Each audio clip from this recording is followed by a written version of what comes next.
the bases covered here. There we go.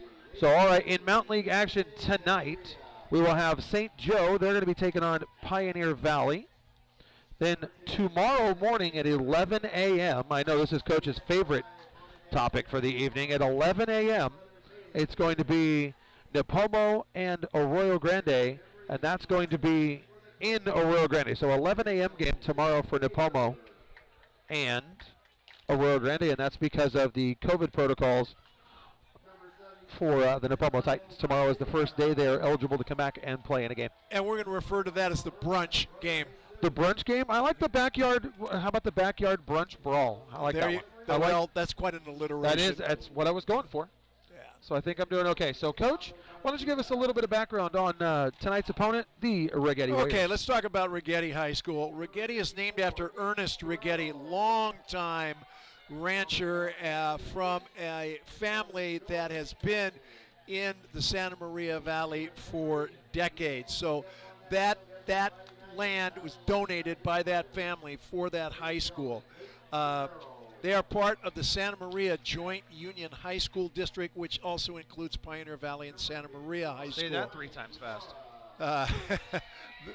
Righetti was founded in 1963. They are the second largest of the high schools there. They have 2,301 students currently enrolled, and Ted Lyon is their principal.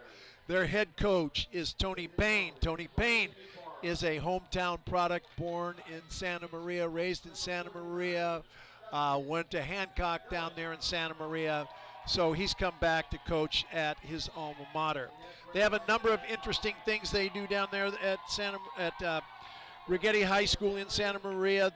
They have a large number of ROP courses, welding, wood, furniture building down there, okay. Advanced video production and filmmaking, viticulture occupations, and their mascot is Willie the Warrior. Some famous alumni, John, that I'm sure you are quite familiar with. Chris Lambert, yes, a musician and podcaster. Yes. Matt Sauer, Major League Baseball. Yes. Mike Bishop, Major League Baseball. Kenny Heights, who you may not be familiar with, that I am, was a starter for John Wooden for 3 years on NCAA championship teams in the late 60s. Where did I go to school, sir? Where did I go to school? Oh, so you are aware. I'm well aware of Mr. Okay. Heights. Thank you very much.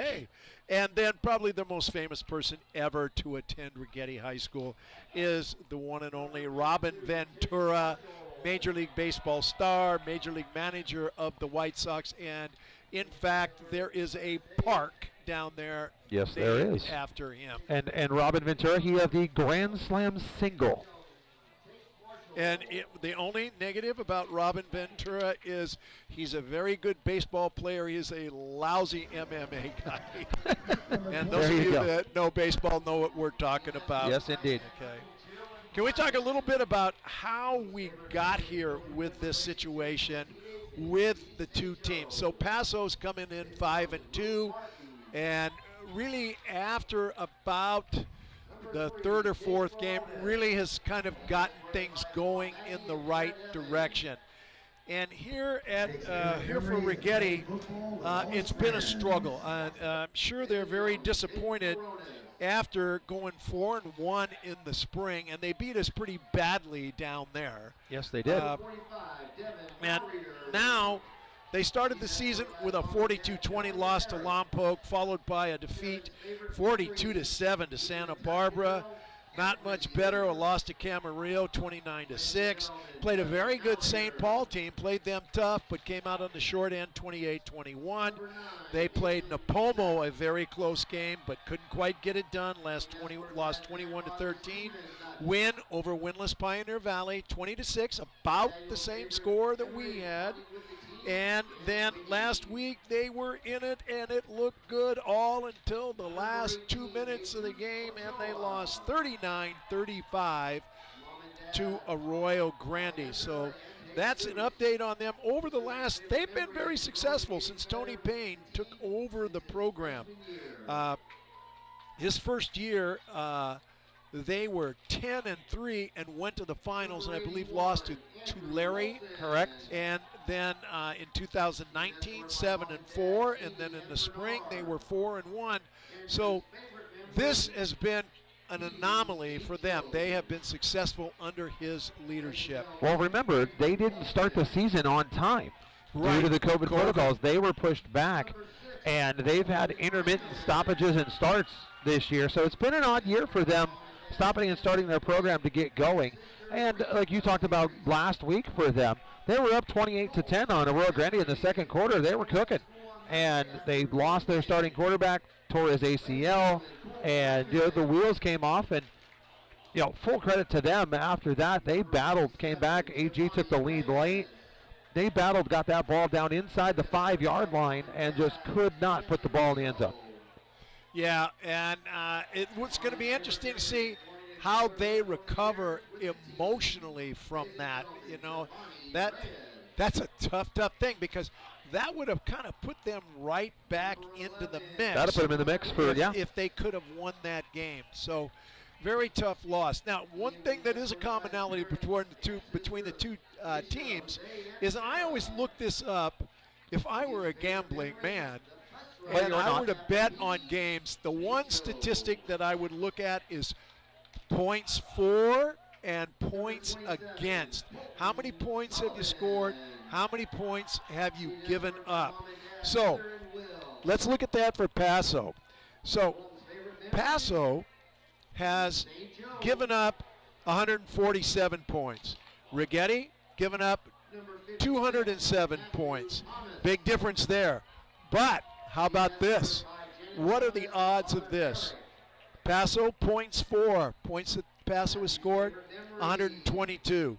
Righetti, 122. There you go. So for people that think that this game is going to be a walkover, I suggest think again, that this could be a very, very close contest this evening. I would agree with that assessment as you're listening to the pregame show here on the VOP Sports Network between the Bearcats and the Righetti Warriors. That's coming up at 7 p.m. for the kickoff. Back to Coach Bill Stansberry and some more of the pregame show. Hey, let's for those of you that missed the locker room show last week, let's go over what took place last week, and I'll run down our opponents from this year and let you know how they did and who they've got this week. The surprise is our first opponent, Lompoc, who was no contest with us, but since that time, they had two really good games, beat Righetti, and then beat Cabrillo, like everybody else does, badly, and then the roof has caved in on them.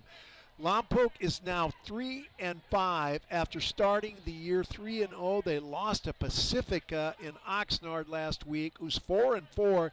They got beat 51-26. They don't have any problems down there, the Braves, scoring points. They just can't stop anybody.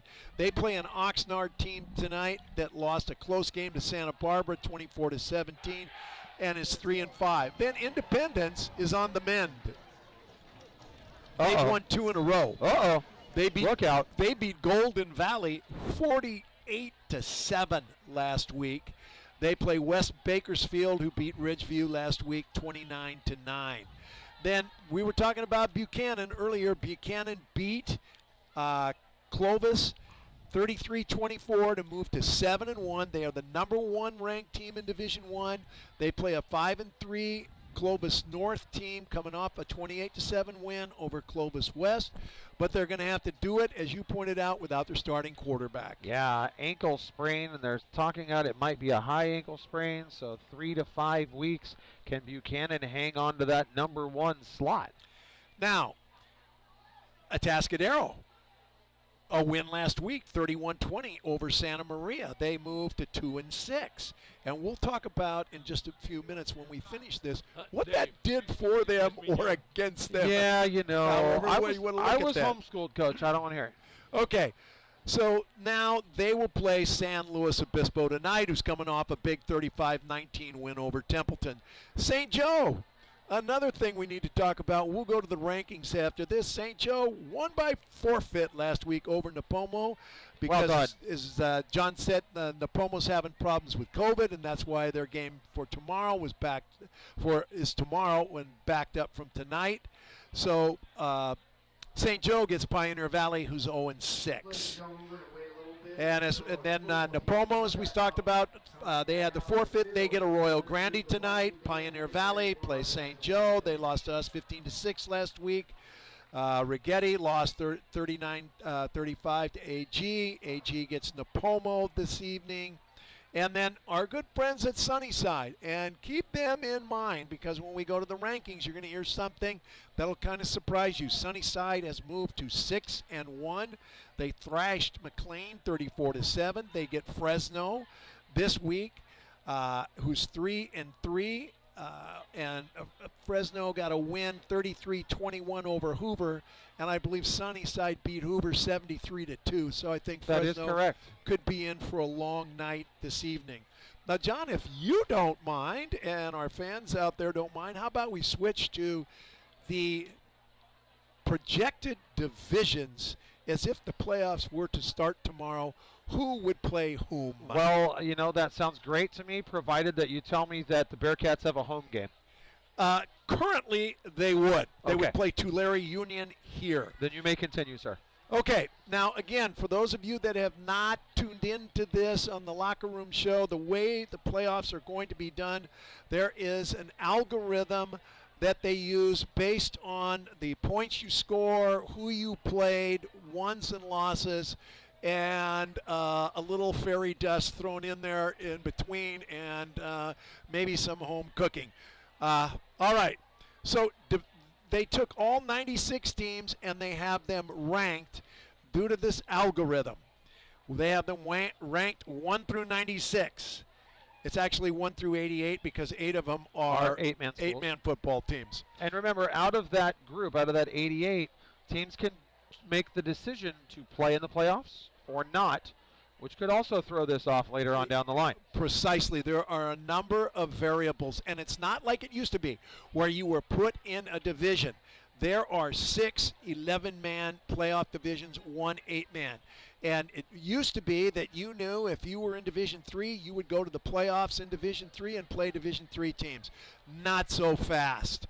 So what they've done, they've ranked them. The first 8 teams will be in Division 1. They will only play 3 playoff games to decide the Division 1 CIF Central Section champion. Those teams right now are Buchanan Central, San Joaquin Memorial, Clovis, Liberty of Bakersfield, Clovis North, Bullard, and Hanford. Oh, poor bullpups. Now, Division 2, Mission Prep, who is undefeated, 6-0. Last one left on our coast. Yep, they are ranked 10th at this point in time. In Division 2, and St. Joe, who got a forfeit last week, moved from about number 3, I believe it was, in Division 3. Now they are number 16 in Division 2. Now, the way this works is the first 8 teams get home games, and then after that, everybody else is on the road. So right now, St. Joe would play Garces Memorial over in Bakersfield. Now let's move to Division 3. Wasco is the number 1 ranked team in Division 3. Sunnyside, number 7. Paso Robles, number 8. And as I said, Tulare is right behind us. They would be 9. That's who we would play. Napomo's ranked 14th. Arroyo Grande 15th. So the Arroyo Grande game, Napomo game is huge. Tomorrow is huge for that. Both of those guys. Yep. Although, remember, we have beaten St. Joe. Their record is 4-4. We are 5-2, and they are many, many slots ahead of us. So you figure it out. Then we have nobody in the Central Coast in Division 4. In Division 5, there are 4 teams. San Luis Obispo currently ranked 2nd. Righetti ranked 3rd with 1 win. Templeton with 3 wins is ranked 13th. 4 wins, excuse me. and Atascadero is ranked 16th. Atascadero, by winning last week, went from being ranked number 1 in Division 6, which would have guaranteed them a home game, and playing the worst team in Division 6, to now they are number 16. If things stayed the same, they would be playing the number 1 ranked team, South Bakersfield, in South Bakersfield. Well, we never want to hear the Greyhounds say we're number 1. So. Well, no one goes around their campus chanting we're number 16. This is true. Okay. Morro Bay. Morro Bay is 3-5, and they are ranked 5th in Division 6. And Santa Maria is 3-6, and they are ranked 9th in Division 6. So that's where everybody is. And next Tuesday, this will come out again. And the thing that John and I have talked about, and Coach Carroll have talked about, is, okay, if you're St. Joe, do you really want to win the last game and beat number 16? And go play Garces? And go be number 1? And there are a number of things involved with this. First of all is travel. You've got to play. If you're an unranked team, you're on the road. And the ranked teams play at home until in the playoffs until they play a team that is ranked higher than they are. So that is not a good situation to get yourself into right there. And then, but everybody's competitive, and you'll tell the kids, yeah, we want to win this game. But if it's not going to make any difference in the league championship, for instance, if you're preaching that, right, maybe you sit your starters out and you become number 1 in Division 3 instead of number 16 in Division 2. Interesting setup, and I hope that this gets squared away. Now let's throw something else into the mix, John. Next year, Cabrillo, Lompoc, and Santa Ynez are going to come into the Central Section and be in the Central Coast Athletic Association, and the leagues will change dramatically with the introduction of those 3 teams. So what you're telling me is Lompoc is not going to come here to open up our season next year? The only way they would is if they were not going to be in our league. Possibly we could play them. And there'll be a lot of discussion when we're done at the end of the season. We'll get Coach Carroll in, and maybe Tori Loney, the AD, and perhaps the principal, and discuss how they're going to re-league, and will there be a reevaluation of this playoff system. It gets interesting. I mean, I like the playoff system. I like the structure as it is. However, I believe there needs to be a playoff committee for football so that we can have that discussion. Well, and why are you having teams that are going to the playoffs that conceivably have won 1, 2, or 3 games? I always looked at the playoffs as a reward for being successful. And we're not even rewarding mediocrity. We're rewarding poor play. Right. I'm not trying to demean anybody, but when you're 2-8 and you can be ranked in the top 4 in your division and get a home game, that's just not right to me. Right, let's thank a couple of our sponsors while we're here. Dee Lacey is proud to be a supporter of Bearcat Broadcast. She urges everyone to recognize the talents, commitment, and accomplishments of our local students. From sports to academics to art, we all join Dee Lacey in saying, Go Bearcats. Idler's Home is another proud Bearcat sponsor. Whether it's appliances, hot tubs, kitchen design, or furniture, Idler's Home promises unbeatable prices and unbeatable selection. Idler's Home, located at 2361 Cedar Drive in Paso Robles, has locations as well in San Luis Obispo and Santa Maria. And Coach, I know this is one of your favorites. Make China Gourmet in the Albertson Shopping Center a part of your day. Enjoy authentic Chinese cuisine in a quiet and comfortable atmosphere. China Gourmet offers a bountiful menu of your favorite dishes, plus many you probably haven't tried, but you need to. You can try Mr. Weeman's favorite, the beef and broccoli, my favorite, the Mongolian beef, Dave's favorite, the Kung Pao chicken, and Coach, what's your favorite Chinese food dish? Sweet and sour. Sweet and sour. So make China Gourmet a part of your day, located in the Albertsons Shopping Center. All right, we got about 9.5 minutes left to go here before we hit the kickoff. Coach, how about some keys to victory here tonight for our Bearcats? Number one, come out of the gate fast. It's not, with our offense, we are not a good play from behind team. That's number one. Just come out enthusiastic. We were flat last week. There's no doubt about it. Coach Carroll said it. And there was, as you put it, it was a tale of two halves last week. We didn't look like we dominated them in the second half. Now, the next thing is kicking game. We were missing extra points last week. This game could be very close. I gave you the stats. We both scored the same number of points. So that is going to be critical, and don't get the ball thrown over your head. And they've got some receivers. The same kid in the spring that caught the big touchdown pass Elias Martinez is back, so cover him. Absolutely. So with the playing of our national anthem, we'll pause here.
All right, national anthem taken care of.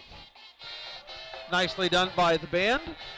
The band is getting better too, I think. Much better. And more people in it. Uniforms look sharp. Really nice to see. Indeed. So, all right. You've got Coach's keys to victory. Here's mine. And Dave, if you're up there and with us, I'm there. Hop in whenever you wish, sir. You got some keys to victory for us? No mistakes. I like it. All right. Timmy, you down there with me? Gotcha. Timmy's going to be pulling off double duty as with the chain gang. He's down a body. Let's see if he's got me on the headset. Timmy, you got me? Nothing yet. Okay. Yeah, I got you. There we go. Yeah, I got you. I'm going to be doing double duty. I'm missing a guy tonight. I got you. How about some keys to victory for the Bearcats? Ball control. Ball control. I like it. Just keep the ball, and I think we got to pass a little bit just to keep them off balance. All right. Thank you, sir. Appreciate you. My keys to victory, very simple. Run the football, control the clock, keep the offense off the field. On the defensive side of the football, you've got a starting quarterback who is out or onto their backup. Pressure, pressure, pressure. Put some pressure on him. Don't let him get settled in. See if we can make this work. Fire off and go get our share of the Mountain League title, which we so deserve. Sound good to you, Coach? Sounds good to me. And, I believe Tim mentioned throwing the ball. Our passing statistics are not real good. They've got what's listed by the team as Bridewell's 15 for 42 for 220 yards, 36%, 1 TD, 1 INT. Luna 2 out of 9, 13 yards, 22%, no interceptions. Gaither as leading receiver, 4 receptions, 43 yards. Bastion Urige, 2 catches, 56 yards, and a TD. Yeah, Andrew Olson, 2 catches, 90 yards, one of which was 80. So those are impressive. But here's where the money's been made for the Bearcats.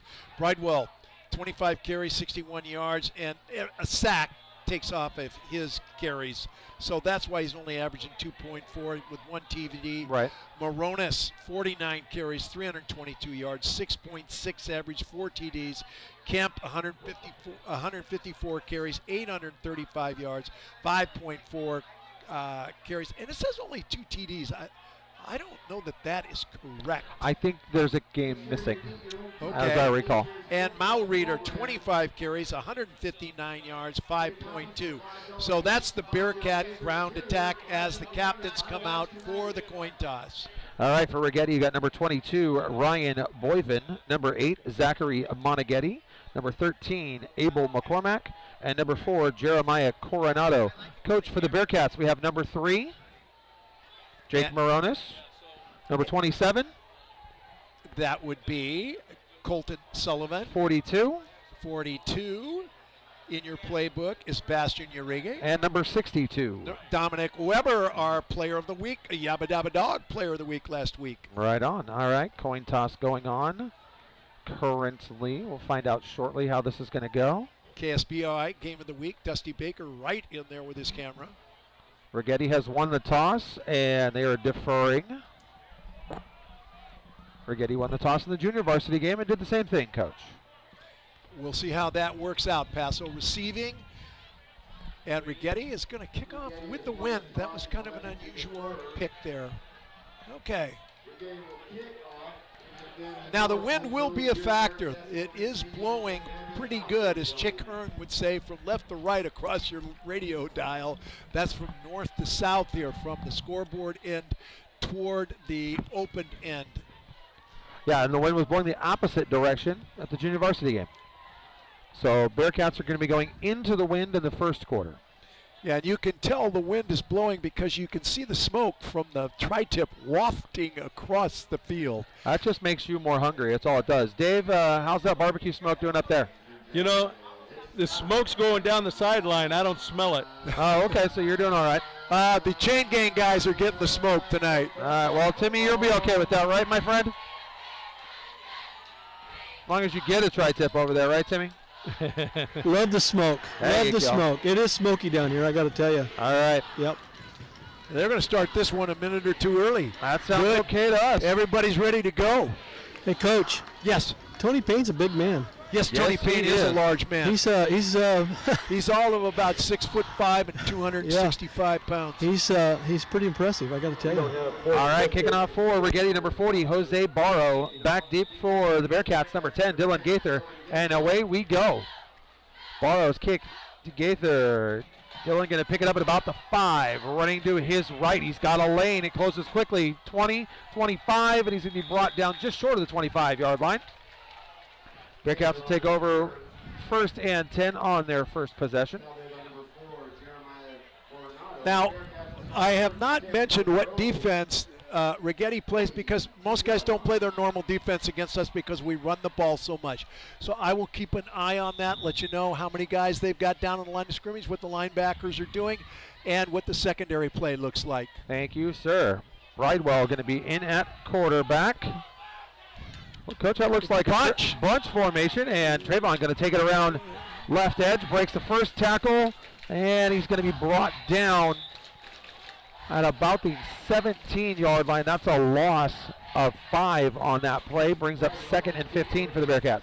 Not a good start, and that bunch, they had the numbers, but it's something where you don't know how they're going to adjust, and somebody just missed the first block there. Brings up 2nd down and 15. Second play of the ball game coming up. Bridewell in the shotgun, kept to his right. Trayvon makes the pass, throws it to Bastian Jareggi, complete at the line of scrimmage. He may have lost a yard. I do believe he did. That's going to bring up 3rd and 16 for the Bearcats. Yeah, not an auspicious start, and they are in a 5-2-4 alignment. 5 down linemen, hands on the ground. Big guys. 3rd and 15 for the Bearcats for their own Bunch 16-yard line. Bunch left. Bridewell takes the pass, back to pass. Looking, throws it deep. He's got a man, and he's pushed out of bounds. Pass intended for number 81, Andrew Olson. Incomplete. That's going to bring up 4th down, and Bridewell's going to go back to punt for the Bearcats. So a 3 and out to start the game for Paso Robles. Yeah. Not what you're looking for. No. And unusual, 2 passes out of the first 3 plays for Paso. Yeah. For a net of -3. All right, Bridewell back standing at his own 2 for the punt. Snap off. Trayvon gets it away. Nice. High punt. It's going to land and kick backwards, rolling. Somebody from Paso will pick it up. You're going to touch that at about the 41, call it the 40-yard line. Well, my count, Coach, that's a 24-yard punt. Yes, bounced backwards about 6 yards. Yeah, checked up. So 1st and 10 for Righetti at the Paso Robles 40-yard line. Ball on the right hash, 10:23 to go first quarter, no score. Abel McCormack, the quarterback. He's got Coronado in the backfield, pistol formation. Double wing. Handoff, no, Option. McCormack keeps it, option, nowhere to go. Stopped in the backfield, number 18, Jesus Ochoa. Keeps McCormack from gaining any yards, and in fact, he lost 3 yards, brings up 2nd and 13. Yeah, he rode the first guy through and then was running a option with the guy that was come the backside wing there. Very, very slow developing play. Righetti getting the play out, breaks the huddle. Two receivers left, and a wing back in motion. And a flag down. Flag down. Illegal procedure. Illegal procedure call on Righetti. It's going to back them up 5 yards. 2nd down and 18 coming up. 9:39 to go first quarter, no score. Both teams, Coach, going the wrong way to start their drives. Yeah, and I haven't seen Bagby out there yet for them. Maybe I'm missing him. Cooper, we'll take a look. We'll see if we can find him down there on the sidelines. So 2nd down and 18 on the 48. In motion, handoff on the counter, and that goes nowhere. Wow. Kyler Tweeten, number 36, and Bastian Jareggi, number 42, getting off the ball quickly, tackling Righetti in the backfield. A loss of 3 on that play. It is 3rd down. Righetti's got the ball in their own 49, Coach. That's 3rd, 21.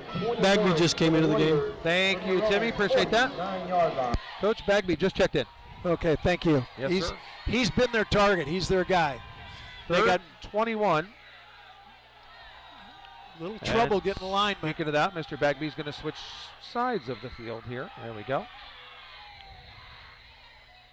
Man in motion. McCormack takes a snap, rolling left. He got the corner. Trying to find somewhere to go. Makes the pass over the middle. Incomplete.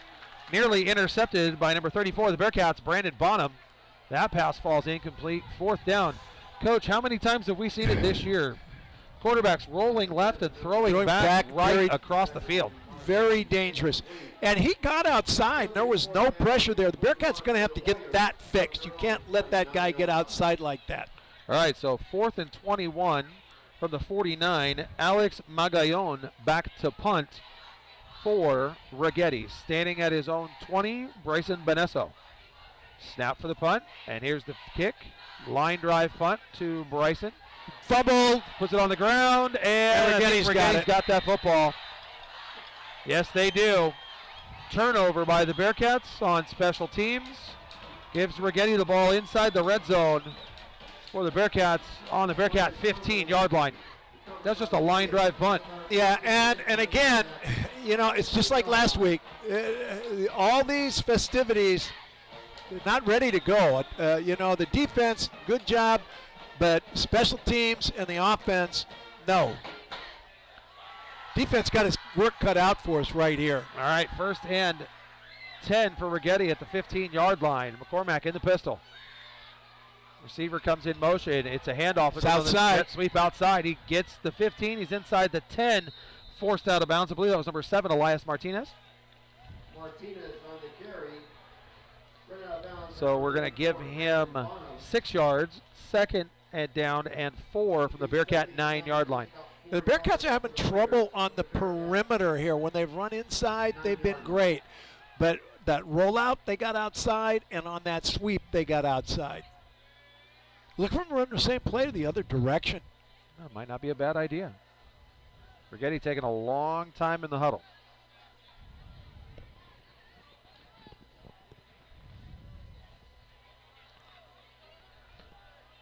Yeah, they may get a delay of game here, Coach, as they're still trying to figure this out. And Timeout. they call timeout. Coach Tony Payne calls the timeout. That's Righetti's first timeout of the half. He called timeout with on the count of 4. There we go. Safe, secure, and trusted. Count on Community West Bank to provide the financing, deposit services, convenient treasury management, and trusted advice you need. Community West Bank is your community bank and a proud Bearcat Sports sponsor. Let's work together at 567 Spring Street, member FDIC. Be sure you stop by the Odyssey World Cafe for delicious items from their fresh and casual kitchen. Are you a salad lover? Try the grilled salmon salad or the curry chicken salad. If you got a bigger appetite, how about a ribeye steak or an ahi tuna stir fry? Of course, you'll love their burgers and sandwiches. Gosh, you'll love it all at the Odyssey World Cafe, 1214 Pine Street in beautiful downtown Paso Robles. Second down and 4 from the Bearcat 9 after the timeout. Righetti in the pistol. Man in motion. Handoff up the middle, and that's going to be a ball into the end zone. No, fumbled. Picked up by Hayden McKenna. Hayden going to get outside of the quarterback, gets to the 15, down at about the 17-yard line. That was number 4, Jeremiah Coronado. Almost took that one into the end zone, but he fumbled it. Bearcats with the recovery. McKenna takes it out of the end zone. Bearcats catch a huge break. A massive break. Wow. I didn't see what caused him to fumble. Tim, if you saw that. Was he reaching for the end zone? Yeah, he was coming in and he just kind of fumbled the ball. Somebody grabbed it and he fumbled it right into the Bearcats' hands. All right, well, now Bearcats take that gift and go punch it into the end zone yourself. Very fortunate. 7:52 to go, first quarter. Cats have the ball. First and 10 on their own. 18. Bridewell under center. Handoff. Kemp going right. Works his way through a couple of Warriors and is going to get down to about the 20-yard line. Gain of about 2. Second down. Well, Coach, that's a quick change. One turnover apiece, not apple or cherry. Wow, he was end zone bound, and he must have fumbled. He fumbled it into the end zone. Yeah, McKenna picked it right up. Second down and 8 for the Bearcats from their own 20. Yeah, he fumbled it right about the 1 or 2 yard line. He was going in. Thank you, Timmy.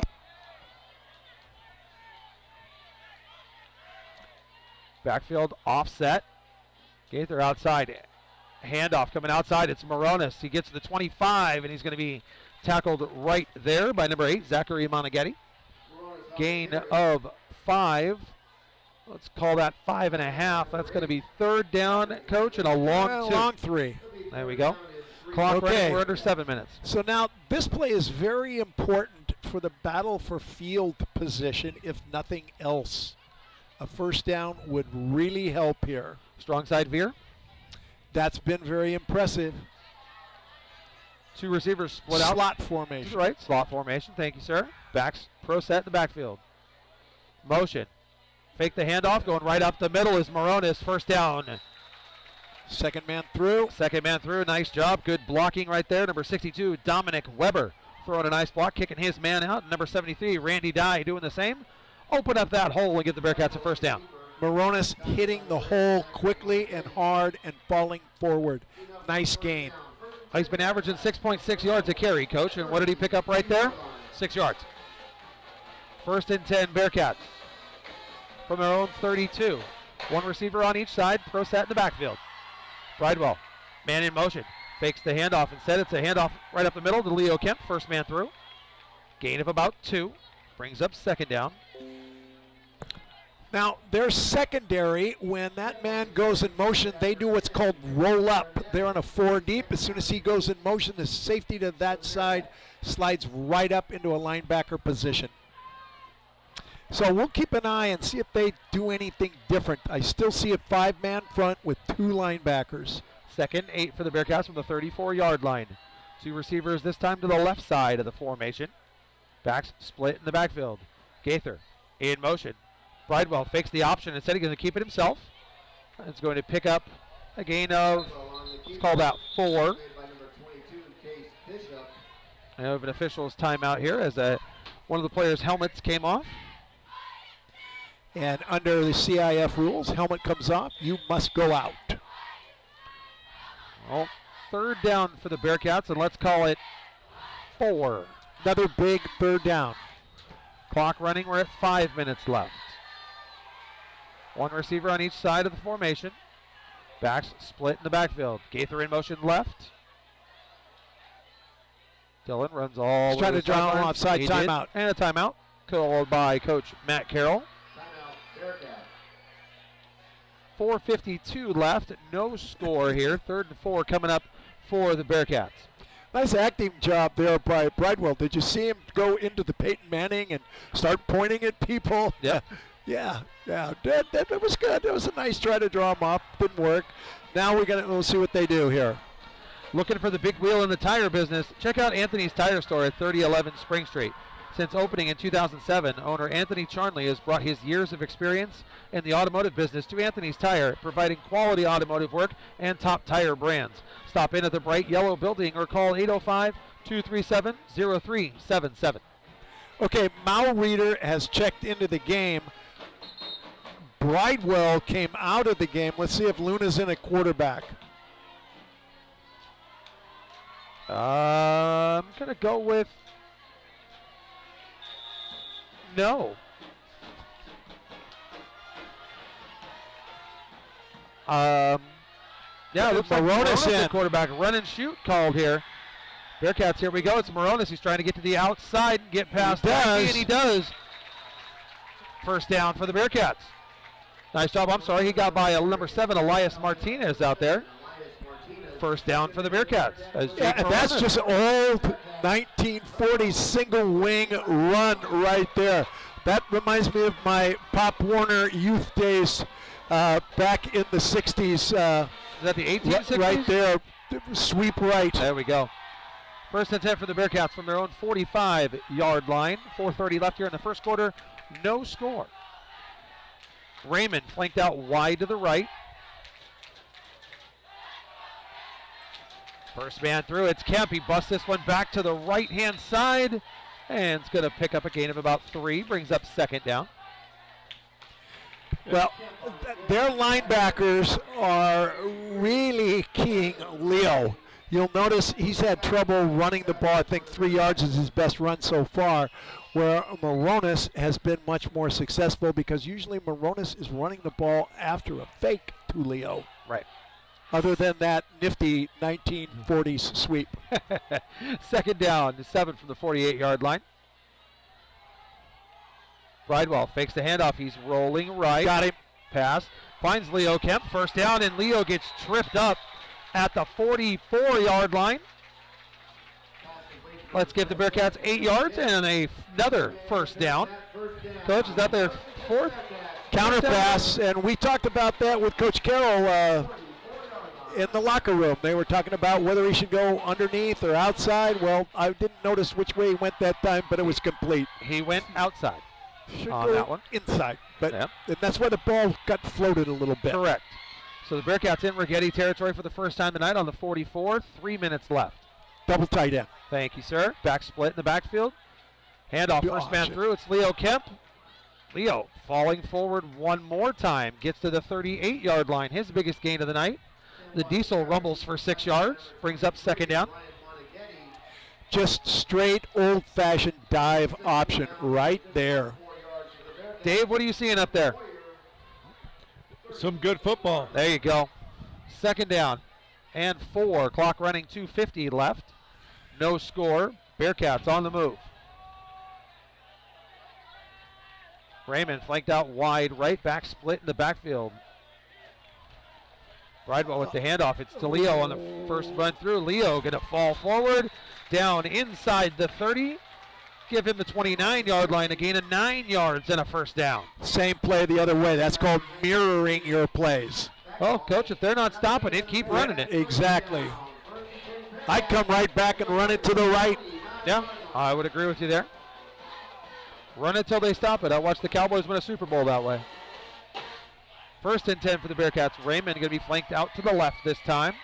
Back split in the backfield. Handoff, first man through. Leo Kemp on the dive. Leo is going to get to about the 25-yard line. Gain of 4. Brings up second and 6. Okay, now you keep giving it to him, and when that was a straight dive, they blocked that. When it's an option, you look at it and you tell the quarterback, when you go to ride him, if you see a train wreck, pull it. Otherwise, give it to him. All right. Under 2 minutes to go. 2nd and 6 coming up. Bearcats break the huddle. We're going to have 2 receivers to the right. Backs pro set in the backfield. Moronis and Kemp. Illegal shift. Offside. On us, I do believe. Offside Paso. Yep. Now, they got to be careful with that. I don't know whether you noticed it, but they call it illegal shift. Yeah. The backs shifted, and they weren't set, and The man was coming in motion. The Yep. backs have got to get set, then you got to set him in motion. Right. And the quarterback's got to be set, too. He can't have his hands not under the center. Right. So 2nd and 11 for the Bearcats, back at the 30-yard line as we've reached the 1 minute mark. Bridewell, hand off to Kemp, up the middle on the dive. Leo gets to about the 27-yard line. Brings up 3rd down. And let's call it 7? 7. Thank you, Coach. Okay, now, John, this is definitely two down territory. Yeah.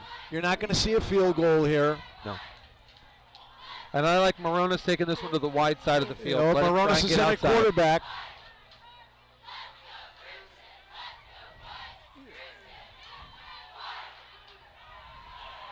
All right, Moronis, Kemp, and Maury are in the backfield. Sweep right. Sweep right. Moronis with the carry. On the dive's going to get to about the 22-yard line, setting up 4th down and 3 for the Bearcats. I do believe as we get to the end of the first quarter, I think we're going to run this one down at the other end, Coach. 9 seconds to go. Got Gotta a go. feeling that's where we're headed.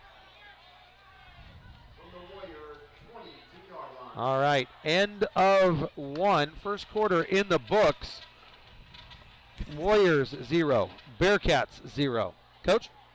How about this? Here's a stat for you. Righetti has run 5 plays. The Bearcats have run 16. You gotta finish the drives. Finish.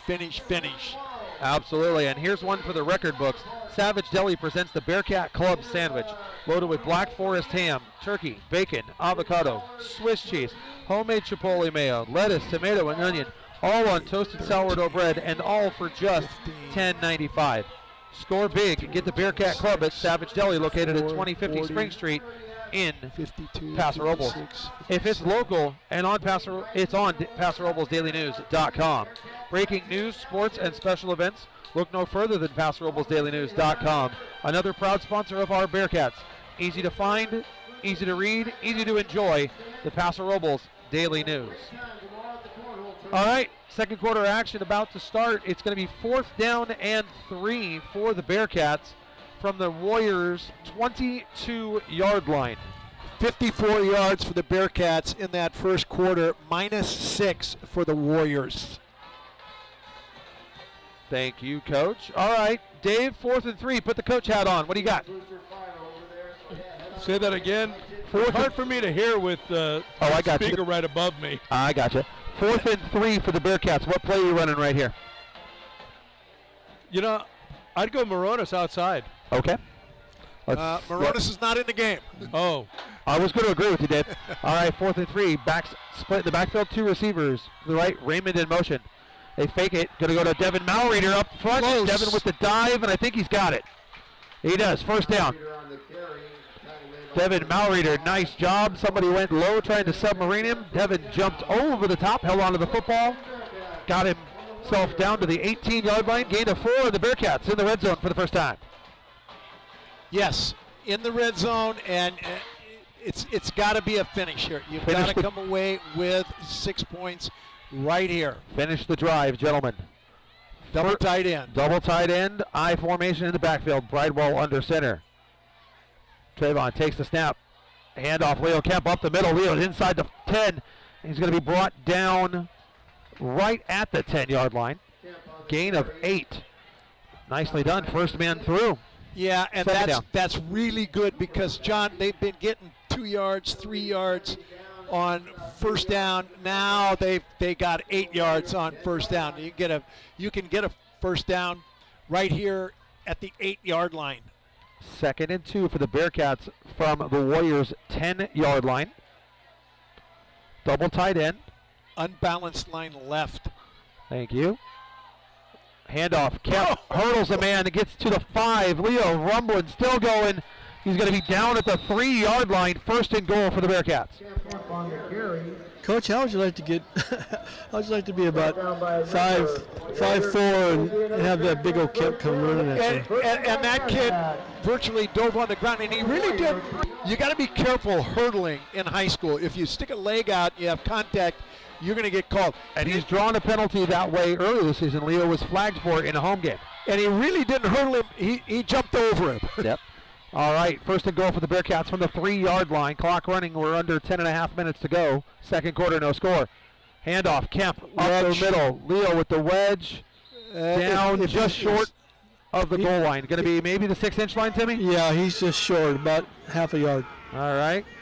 Let's get everybody up. Nobody. And yeah, I don't know if you could see it up there, but he kind of had the ball, was kind of moving around in there. Yeah, I saw the same thing you did. I think it's Bridewell on the sneak attempt right here. Same. He'll give it to him again. Same formation. Handoff. Leo over the right-hand side. Touchdown, Bearcats. The Diesel rumbles into the end zone for a yard. Bearcats in front. 6-0. Coach, just power football right there. Yes, quite a drive there. 1, 2, 3, 4, 5, 6, 7. Garcia 8, on for the 9, extra 10, point. 11, 12, 13, 14, 15, 16, 17 play drive. Yep. 17 plays. 83 yards. 83 yards. Snap down and the kick up from Garcia. No good. Wide left. Bad snap. Doesn't help the cause. 9:52 to go here in the 2nd quarter. The Bearcats lead 6-0. Yeah, that's a great drive. That's what they needed. A couple clutch 4th down runs there. Some creative things by Coach Carroll, putting Moronis back there at the single wing tailback position. So he's put in a few new wrinkles for Righetti this evening, and those things have paid off so far. The only negative is missing that extra point. And I forgot to tell you earlier, young man, I got a message from down on the sideline. Mike Hartman is here doing a little scouting since Righetti plays tomorrow. So Mike's down there, said to say hello. Yeah. Saying hi to Timmy. So we told Timmy to make sure he says hello back. So thank you, Timmy, for that inside scoop. We appreciate you. You got it. Yeah, Mike Hartman's a 100% good guy. I would agree with that statement, sir. 9:52 left. And don't think we're not going to be scouting tomorrow night. Tomorrow morning. Oh, there you go. Well, you and I won't be. We'll be at the Cornhole Tournament that the Boosters are putting on over at the Ravine Water Park. You can catch that coverage here on the live stream with the 805 broadcasters at about 12 o'clock noon. Looking forward to that, aren't we, Dave? Yep. All right. Cover this kickoff. You heard Coach. Garcia back to kick. Got the wind at his back. Let's see if he kicks it deep. All right, there's the whistle. Here we go. Nope. Oh, little pooch kick. Fair catch. And that's Oh, whoa. He's calling it. He called a fair catch. He did. And that should be a delay of the game when you do that. That's fine. That's what Coach Carroll's asking for. If he signals for a fair catch, that's got to be a penalty. Okay. That's what he's asking. He's like, if he signals for it, that's got to be a delay. Okay. I said Righetti's going to take over at the 20-yard line, 1st and 10.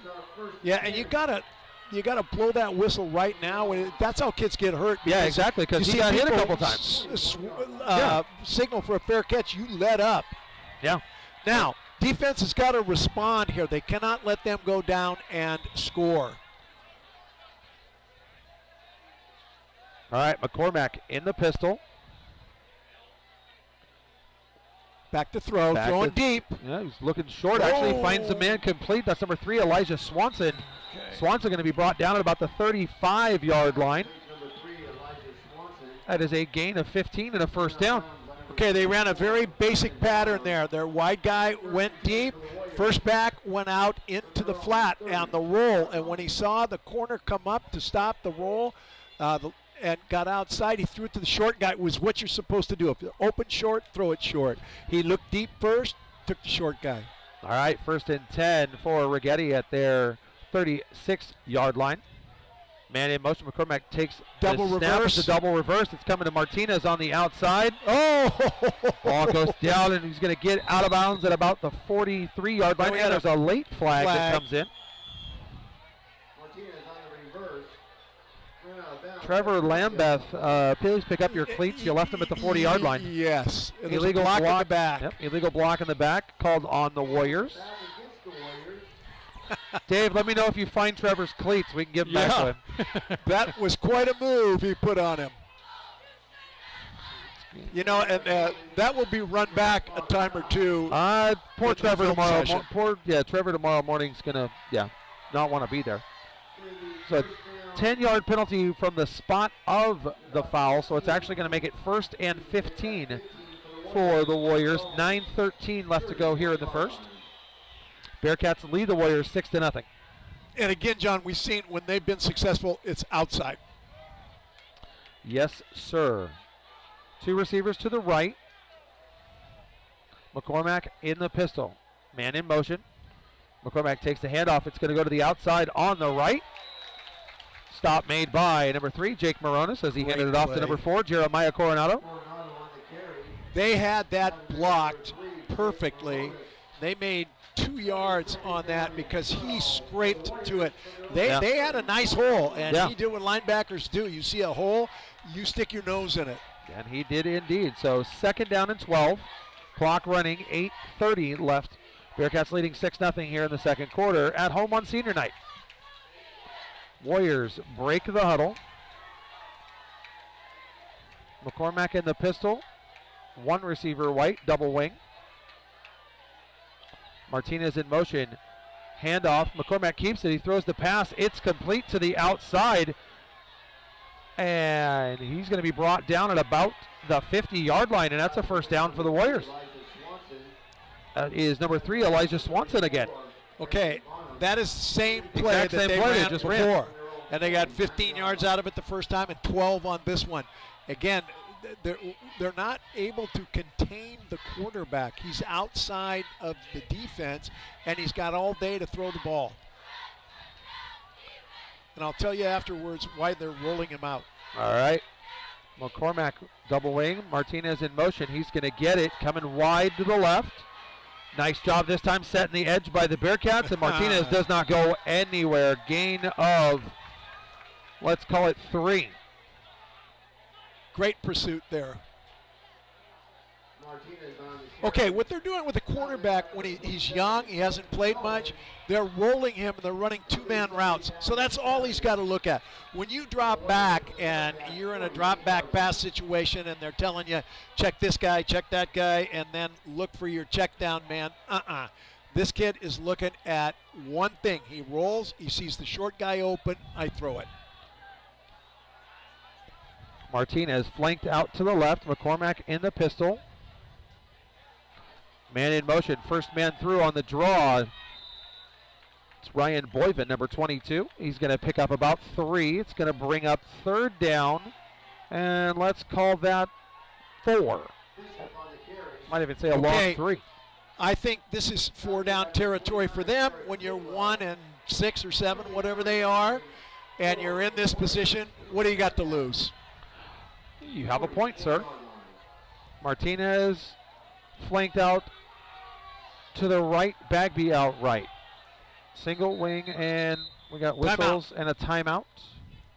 Timeout Righetti. That is their 2nd timeout of the half. Proud sponsors of the Bearcats, Jeffrey and Kathleen, invite you to join them at Jeffrey's Country Barbecue in the alley between Park and Pine, just north of the downtown City Park. Enjoy their signature dry rubbed house smoked meats, including pork belly ribs, the tri-tip I had earlier today, brisket, pulled pork or chicken, and pork loin sandwiches served on fresh baked French rolls. All of Jeffrey's sauces are made from scratch, including their barbecue sauce, jalapeno citrus aioli, horseradish cream sauce, roasted tomato salsa, and much, much more. We'll see you at Jeffrey's. Big crowd here tonight on senior night. And I like the fact that Righetti, they traveled all right across the way. A little better than last week. A little that's better for than last sure. week, that's for sure. Hey guys, I think the band sounds better every week. Yeah, that's what we're talking about, Timmy. They're actually getting better every week. I agree with you. The national anthem was great. Yes, indeed. Coach, an update for you from Santa Maria. St. Joe leads 7-0. 3rd and 4, McCormack in the pistol. Man in motion. Handoff up the middle and stuffed by the Bearcats. Nicely done right there. And you have an official's timeout as Mr. Moronis lost his lid, so he's got to come off. But that brings up 4th down.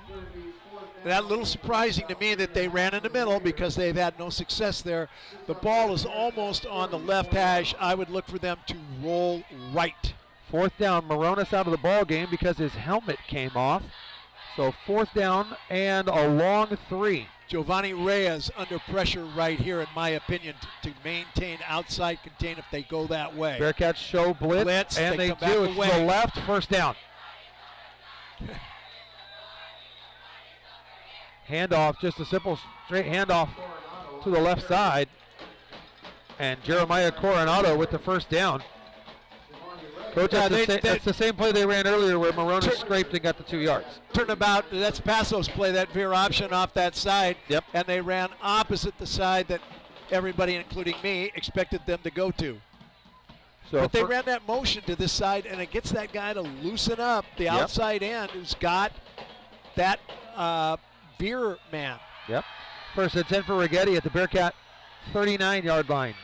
Same play. Cormack, handoff up the middle to Coronado. Stopped at the 35-yard line, a gain of 4. Brings Ran up tighter 2nd down. One gap tighter that time. Jesus Ochoa with the stop. Well, they're controlling the ball and controlling the clock here. We're down to 4:45 and running. Yeah, definitely a quick first half, as it's 7:32 and we're almost done with half number 1.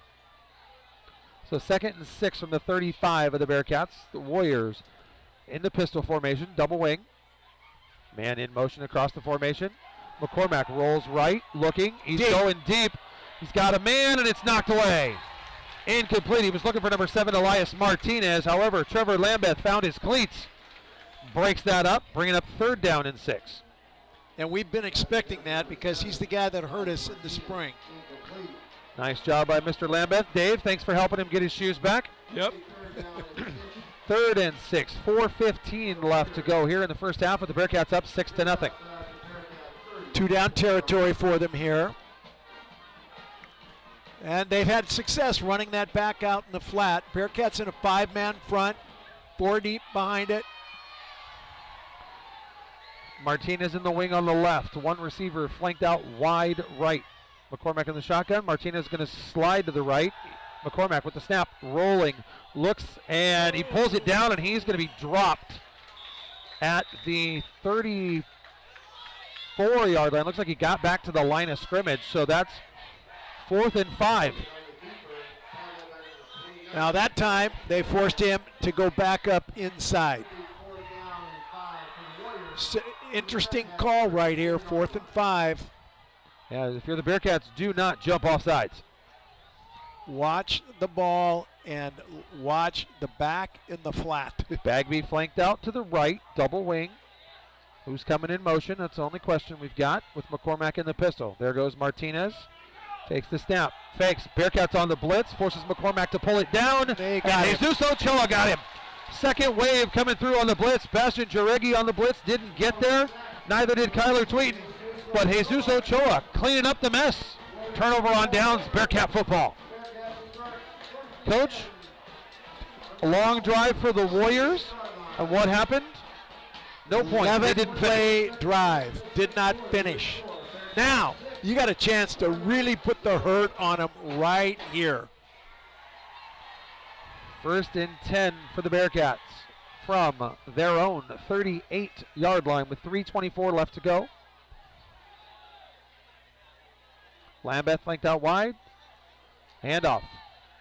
First man through, it's Devin Malreader. He's going to get to about the 42-yard line. Cooper Bagby with the stop for the Warriors. 2nd and 6. Boy, their safety is really playing deep, and I don't know why, because the Bearcats rarely throw the ball deep up over the middle. They're one of the few teams, the Pomo did it, played 4 deep, and I don't understand why you guys do that against the Bearcats. I would knock one of those guys down in the box, Buchanan style. See if the Bearcats end up using a timeout. They are using an awful lot of the clock here. Double tight end. Double tight end set. Bridewell under center takes the snap. Handoff to Leo going to the left-hand side. He's going to get close to the first down. He may actually have it, depending upon where that spot is on the far side. Is someone going to look at this? He is. They're going to look. It's really close. Yeah, he's going to spot the football. Yeah, there's the clock stoppage. Let's find out. They're going to look at it. I think we might be bringing the chains out. Timmy, you might be doing some work. From my view, he's got it.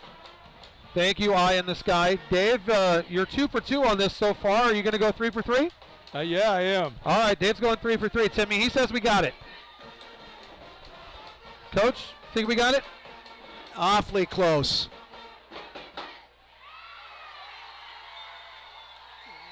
They're down on their hands and knees. They can't tell.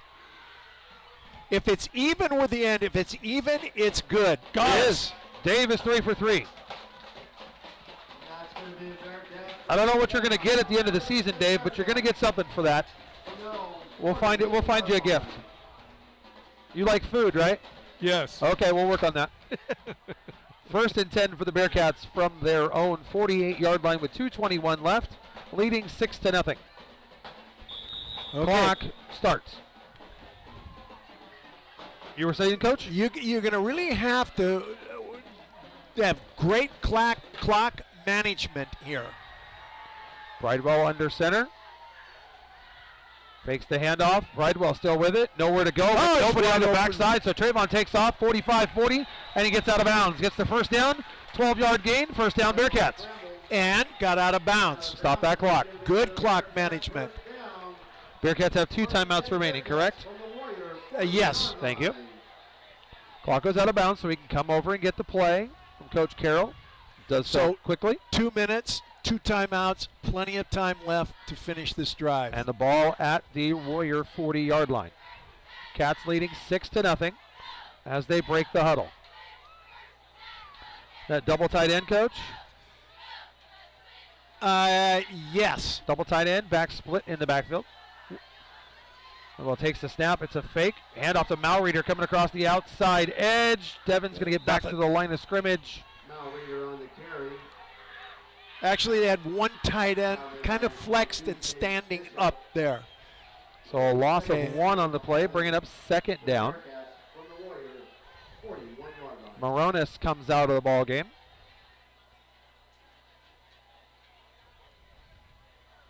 Bridewell gets the play from Coach Carroll, breaks the huddle.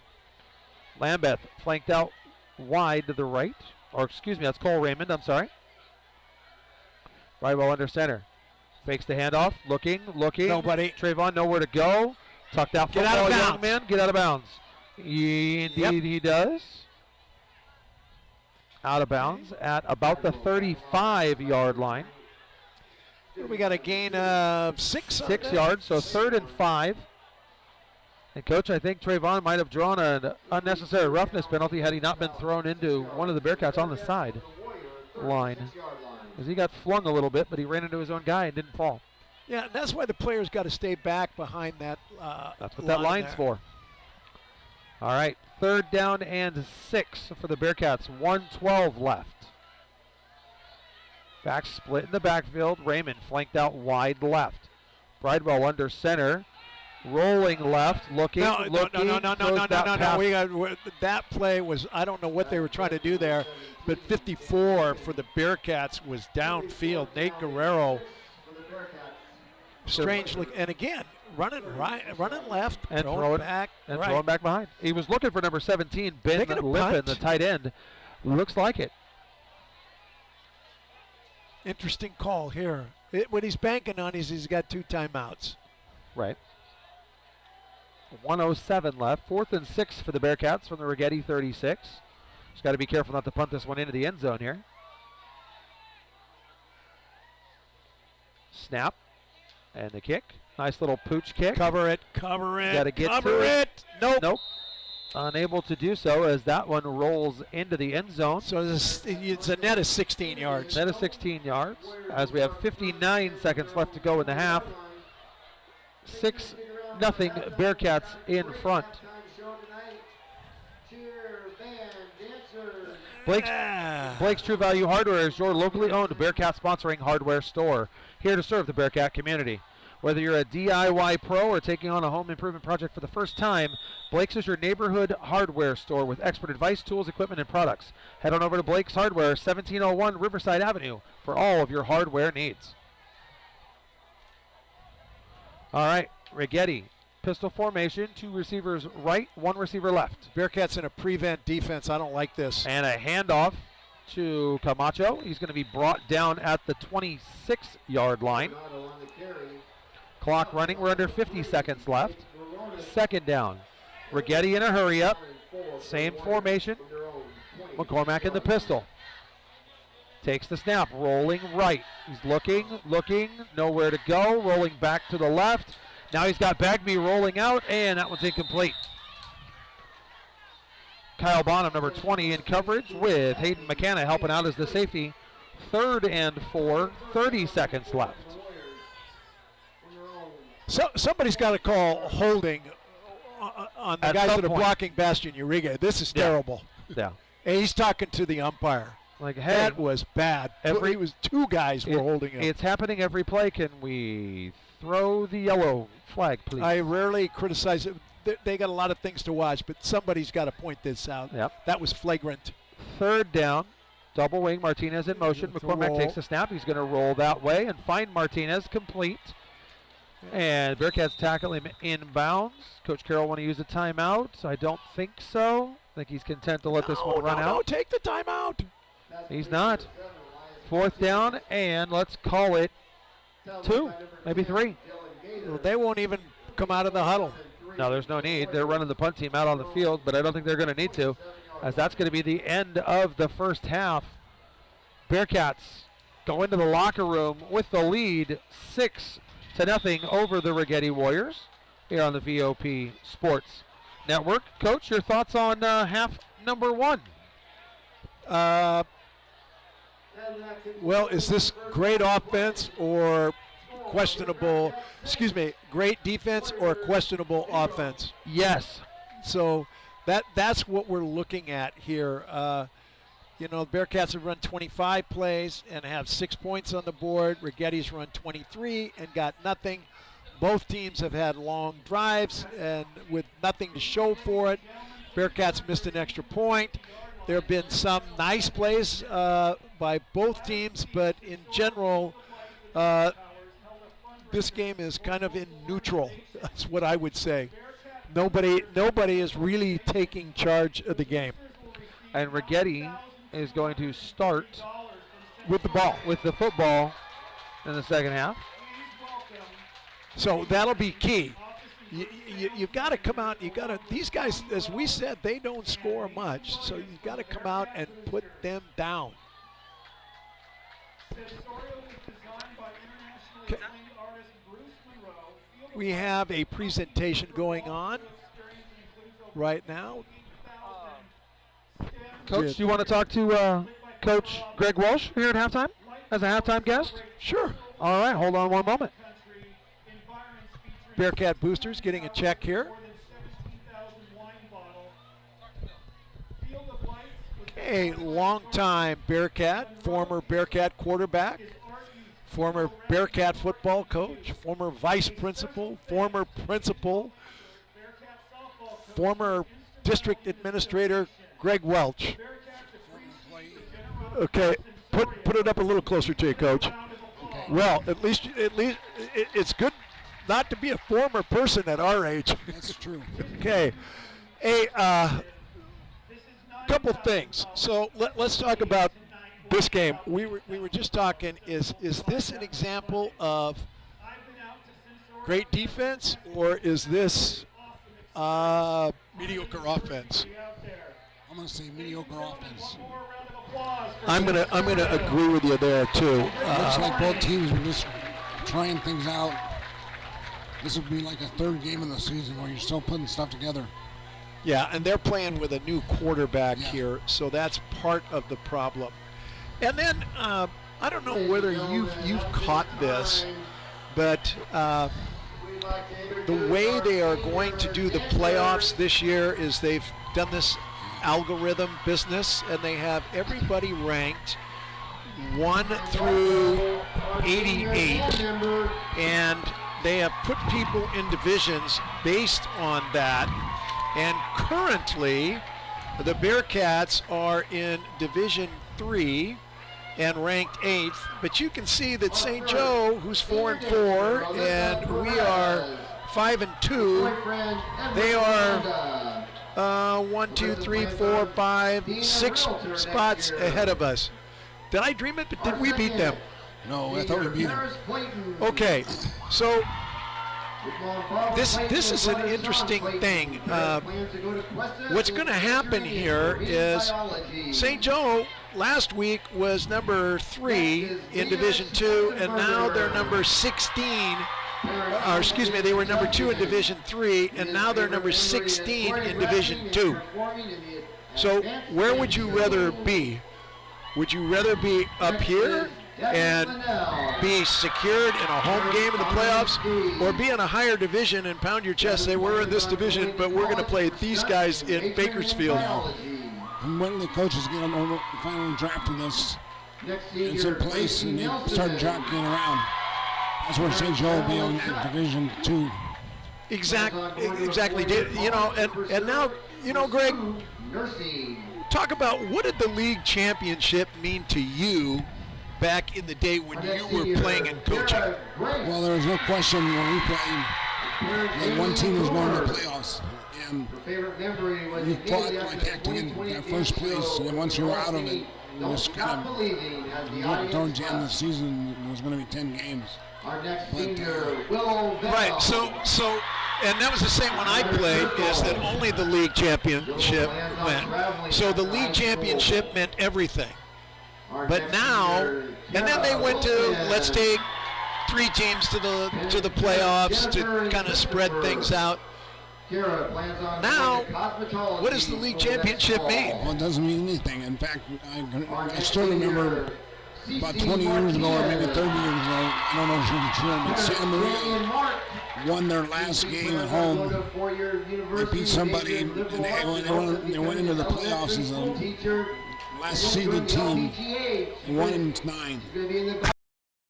They played the number 1 seed and they beat them. Oh yeah, that was Culver City playing Santa Maria. Yes, yeah. Kind of threw everything up in the air for a while because everybody's saying, well, all you got to do is win the playoffs.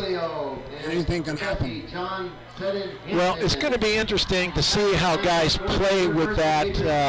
And then another thing, I don't know whether you're aware of this, I'd like to get your input on this, is San Ynez, Lompoc, and Cabrillo have now agreed to come into the Central section. So they will be in the Central Coast Athletic Association, and I believe that'll make 15 teams that play 11-man football plus Orcutt Academy for the 16th team that plays 8-man football. What's your opinion with leagues? Would you go to 3 5s or 7 and an 8? I think you go to 3 5s. It needs to match up somehow. I think for years struggled in this region, this geographical region. Enough teams, or how many teams, or how balanced. And I think 3 and 5s would be excellent. So that would give teams like Santa Maria, Cabrillo, Atascadero, put them in their own league, give them a chance to recover. The only negative thing is with that, if you got 3 5s, you got to go find yourself 6 non-league games. That's true. If they go to that format, it might be in their best interest to get the guys that are in the lower league to agree to play at least 2 games against the guys that are in the higher leagues. There have to be some agreements, before it establishes leagues. Ladies and gentlemen, let's give a warm welcome The problem to with your Bearcats. everybody having run 5-6 non-league games, everybody has to do it, then it's equal. But if one league has got 8 teams and another league's got 4 teams, the two never meet. It has to be, I think, 5 and 5 and 5. Yeah, we're going to have an interesting discussion with Matt about that at the end of the season. Maybe get Corey, Loney, and Overton in and see what they're going to do, and then see whether they're going to do this again. Meaning the same algorithm business that they're doing now. Is this going to be the way we're going to do this from here on? I had an interesting discussion with Carter Basinger, who was up until last year the president of the Southern Section CIF Council. I said, what are you guys doing? He said, well, we do the algorithm thing and we rank everybody like that, but, and here's the big but, at the end of the year, you still have to be in the top 3 of the league to go to the playoffs. What do you think of that type of system? I like it. You have to have something where you identify the people playing for a reason. I mean, all the times we were here in the old Southern section, we always knew where we stood.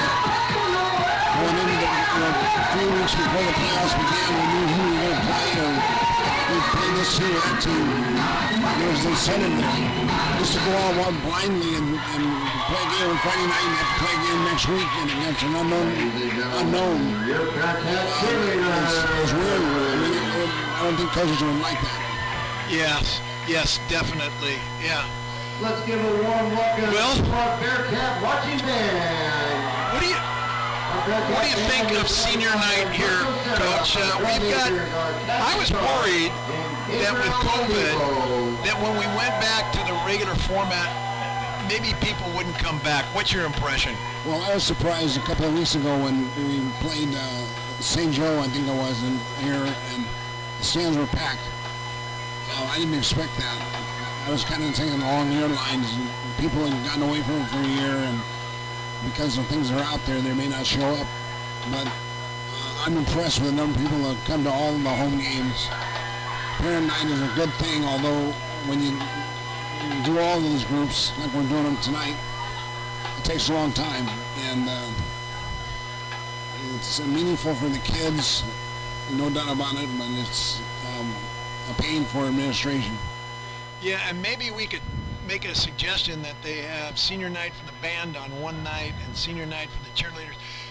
And now I want your opinion about this. Last week was homecoming, not an auspicious first half by the Bearcats. Tonight, senior night.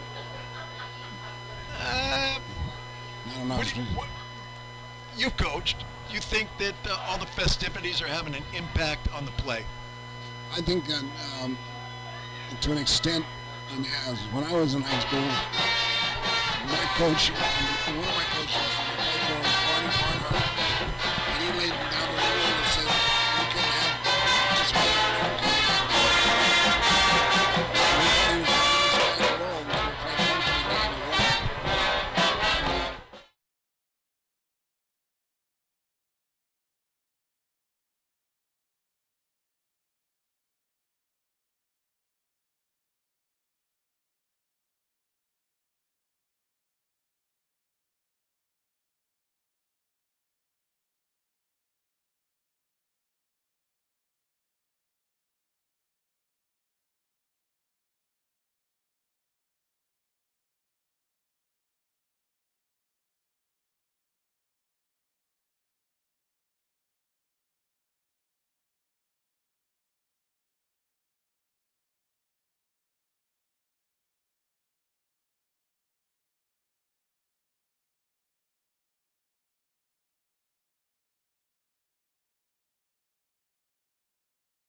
13th and Spring Street.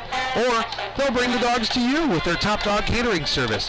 Yabba Dabba Dogs online at yabbadabbadogsandcatering.com, or you can give them a call at 805-610-2537. S.W. Martin and Associates of Paso Robles offers professional advertising production services for radio, TV, print, and social media. Quick, quality services that let your business nimbly pivot to the market and bring home the business. Visit them at swmartin.com. Coach, I know it's Dave's favorite place, but Nick's Barbershop and Hair Design keeps you looking good 7 days a week. Nick's Barbershop and Hair Design, located at 631 Creston Road here in Paso Robles. They're open from 8 to 6 Monday through Saturday, and on Sundays from 8 to 5, walk-ins only. And don't forget to ask for their senior and military discounts. Nick's Barbershop and Hair Design, a proud sponsor of our Bearcats. And of course, the Voice of Paso is our city's multimedia center for entertainment and information. The VOP features 3 separate music formats: oldies, country and western, as well as jazz. Find out more at www.voiceofpaso.com. The VOP, more than just talk. Okay, John, what do we got coming up on the VOP starting tomorrow? Starting tomorrow, we have the Bearcat Boosters Cornhole Tournament. Entry still being accepted. Students, teams, $30. If you're an adult, well, guess what? That's $50. You'll be fine. So you can enter. They're starting at the Ravine starting at 10 o'clock tomorrow. 10 a.m. out at the Ravine. They have prizes. There's going to be food, drinks, all the lot. They're having a silent auction as well. Notice today one of those prizes, and it's, Coach, maybe something you might be interested in, an autographed football from Josh Oliver, former Bearcat. And It's nice of him to do that. indeed it is. And of course, Josh playing in the National Football League with the Baltimore Ravens. And also former Bearcat Hunter Barnhart with the Tampa Bay Rays minor league team. Hunter sent in a signed baseball card as well as a signed baseball. So those are going up for the silent auction to raise money for the Bearcat Boosters. And Coach, I know you're one of those boosters. I am. So looking forward to having some fun with that tomorrow. Then for the VOP next week, we have the Locker Room Show on Monday night, 6:30 from the campus of Paso Robles High School. Guests are to include Colin Moore, the boys' water polo head coach, as well as Dwayne McRoy, the girls' water polo head coach. We'll talk to them about the upcoming CIF playoffs and divisional matchups and how the league's turning out, because I know they have league finals next week. And of course, we'll be talking to Coach Matt Carroll about tonight's game and upcoming the rivalry game with the Arroyo Grande Eagles. So that's going to be 6:30 on Monday. Check us out on the live stream and on the VOP. Tuesday night, we're going to be at Gil Asa Gymnasium. It's the first round of the girls volleyball playoffs. The Bearcats, the 8th seed, they're going to take on Lemoore, who is the 9 seed. So that's going to be at 6 o'clock. First serve at 6.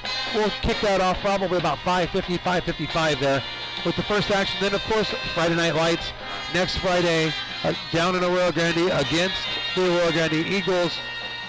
Pre-game show at 6:30, kickoff at 7. You can join Tim Stewart, Dave Lambert, Jim Weeman, Mr. Bill Stansberry, and of course myself will be down there to enjoy that one. Should be a good one, and hopefully that's for an outright League championship. Get our act Mount together League. here tonight. Yes, Indeed. most definitely. And the other sports, golf is getting ready to have their league tournament. Tennis. The girls qualified for CIF Division 2. So congratulations to the girls qualifying for Division 2, and that's going to take place next week, as Coach talked about. So we're looking forward to that one. Coach, I've got some updates for you if you'd like them. Let's do it. All right.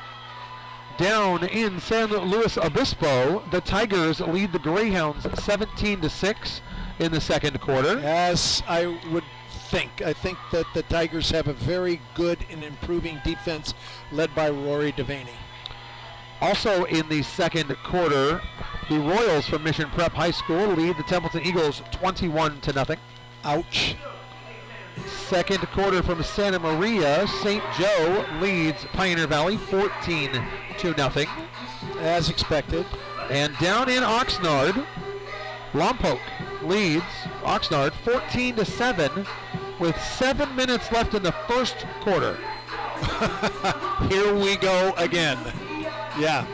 And that, Coach, is all the updates I can find for you right now. Well, that'll work for right now, All John. right. Thank you. So we've got 2 minutes and 50 seconds left on the clock. Righetti is just now entering the field.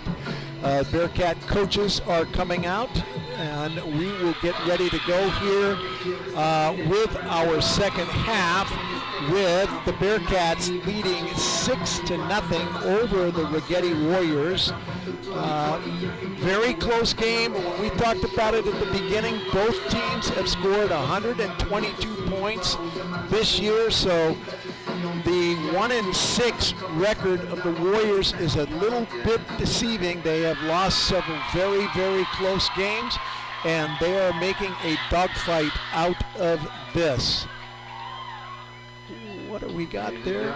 Buchanan leads Clovis North 26-7 at the start of the third quarter. Yes, and Buchanan playing without their starting quarterback, pretty impressive. Seemingly, I think they're okay, Coach. Yes. Please come on up here. We have something for you in the press box.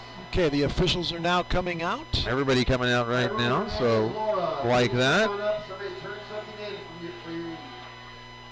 And we'll watch and see what kind of adjustments we see. Now, where was Righetti successful with the ball? To the outside run and outside throwing, that one pattern where he rolls, streaks the wide receiver, and runs the back out into the flat. Now, the Bearcats are going to have to contain the quarterback there, and one thing that might help is if we can talk to the officials a little bit about the holding that's going on Bastian Uribe. Then the next thing is the Bearcats have just got to get ahead of the sticks all of the time. A couple times on first down, they've gotten 2 yards, 3 yards. No, they've got to get at least 4 yards if they're going to run the ball on first down. They had one nice pass play. They've got to come out and throw the ball a little bit better, particularly off play action, and perhaps on first down. Yeah, I think that would be some helpful. rain over in the Central Valley, huh? Yeah, we've seen the dark clouds over there before the sun went down and all the like, and we're updating Coach with some scores so that way he's got it all taken care of to see how this all runs. But yeah, looking to be we'll call it interesting. And the wind is staying steady out of the north. It does not appear to have picked up too much at this point in time. And with neither team really throwing the ball much, that hasn't been a real big factor. It could come into play in the kicking game with punts and or field goals and extra points.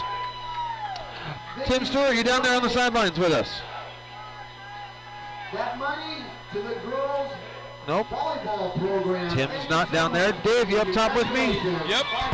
Yes, I am. There we go. There you both are. All right, I'll start with Timmy.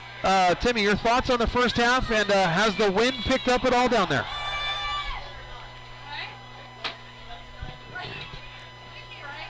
He's fiddling with things. I see I that. can see him. So do I. I finally found him. I was looking for him. Well, he's a busy man down there. He's got the chain gang there. He's got something up to his mouth. Here we go. You got me, Timmy? You're there. You're hot. Nope. Nope. Going, Okay. going once. Going twice. No. All right, Dave. Give me your thoughts on the first half. Well, they gotta try to. I'm gonna say pass on them too, because they just been run, and spread it out, because they got everybody in the box. So you got to spread this thing out, and then, even if they're not that successful, if it's spread out, then that run's going to get that much more. Well, when he runs, he doesn't have, if you're spread out, you don't have those secondary guys just clomping down on you right now. So that slot formation with the Bear has been fairly successful both this week and last week, and maybe we can see something coming back off of that. And the one long run that Bridewell produced when he dropped back to pass, he did, if he could have waited just a touch longer, had a crossing route wide open deep down the right sideline. So normally what happens is the coaches up top see that, and you meet at halftime, you say, okay, what's working, what's not, but this was there and we didn't hit it. Let's put that back in to the script coming out for the second half. So it's going to be interesting to see how the Bearcats kick this ball off to start the second half. They've been pooching the ball and got it down to the 20-yard line last time, which is good. But with the wind at your back, do you take a shot and see if you can knock it over their head and pin them down inside the 20-yard line? Well, we're certainly going to find out as the halftime show is over, so thanks for joining us for that, everybody. We do appreciate it. We're going to start the third quarter here in just a moment. Garcia's putting that one on the tee. Looks like back to receive for Righetti, number 20, Cali Rodriguez. And I believe that was number 10, Richard Cardenas on the far side. Can't really tell. Might be Elias Martinez. Dave, is that a 7 on the far side? Deep? It is. Yes. Thank you. Mr. Stroud helping me out. All right, there's the whistle. Here we go. Garcia with the kick. He's going to go deep. This time, this one's going to float right into the end zone. Nicely done. It didn't go out of bounds first. I appreciate that. So 1st and 10 coming up for the Warriors at their own 20-yard line. Okay, defense got to clamp down on him, force him to punt the ball from deep. And this is a field position game when it's a low scoring like this. The team that plays on the other, it's almost like soccer, Don. The team that plays on the other sides of the field is going to be the team that wins the football game. That sounds good to me. Let's win the football game. All right. That does double wing with a wide receiver. There you go. McCormack hits the motion. Bad snap. Handoff, ball on the ground. McCormack picks it up. He's trying to get outside. Nowhere to go. Nice tackle on the outside. Number 20, Kyle Bonham, doing a nice job, but that play was doomed from the start. Yeah, one of the problems when you're in that shotgun is during the course of the game, particularly in high school, someplace, sometime, somewhere, you're going to get a bad snap, and that was their turn to get that. Loss of 1 brings up 2nd down and 11 from their 19-yard line. Warriors break the huddle. One receiver on each side of the formation. Pistol formation for McCormack. Man in motion.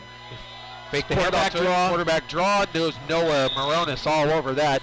He might have gotten back to the line of scrimmage, did McCormack. It's going to bring up 3rd down. Nice job for the Bearcats to stay home. Nice close there by Giovanni Reyes also. Good linebacker play, just what you want. 3rd and 11. Coach, safe bet to say? This is when they've gone roll right. That's what it says. Safe bet to say that he was going to roll to the right. Yeah, and now they get Bastian is playing that side. He's playing the defensive left side, which I think is a good move by Coach Alwood. Put your best guy on the side that they go to. Yeah, look at how wide his split is off of this, Coach. Double wing, one receiver out to the right-hand side. There's the motion. Man in motion. There's the roll. There's the roll. Pass almost intercepted, but deflected to the ground by number 4, Hayden McKenna. Bearcats force a 3 and out. Righetti is going to drop back to punt. Okay, couldn't ask for anything better. Three plays, 1 lost yard, so they're punting on 4th and 11 from their own 19. Coach, can you pass me that wireless? Tim is on channel 2, he's telling me, so we need to change him up to channel 2. So let's see if we can do that. Okay, and now we have an officials timeout, and they are sending the kicker off of the field. Oh boy. Number 36, did we ever get his name? Yes, Alex Magallon. Okay. Hey, I got you. I found Tim. Okay, there he is. Timmy, we got you. All right. Well, I don't know where he was. He was on channel 2. He somehow changed over to channel 2. He didn't know how he did it. I don't know how that happened. Okay, we got to turn you down a little bit. Yeah, there we go. Tim's on 3. Okay. Turn Timmy down a little bit. All right, now they got a different kicker in there. 60 is back there to punt. Off the side. That's still a nice punt. Takes a nice Righetti roll. It's going to now roll back for the Bearcats. And Bearcats are going to take over at the Warrior 49-yard line. So a 30-yard punt. But the Bearcats start in plus territory, Coach. Now, Tim, was that the kicker's uniform was out of order? Or That's the kid that I talked to earlier on the field. This is, yes. He's out of order. He should be 24 on your list. They moved him to 60. But the referee sent him off is my question, and why? You still need to turn him way down.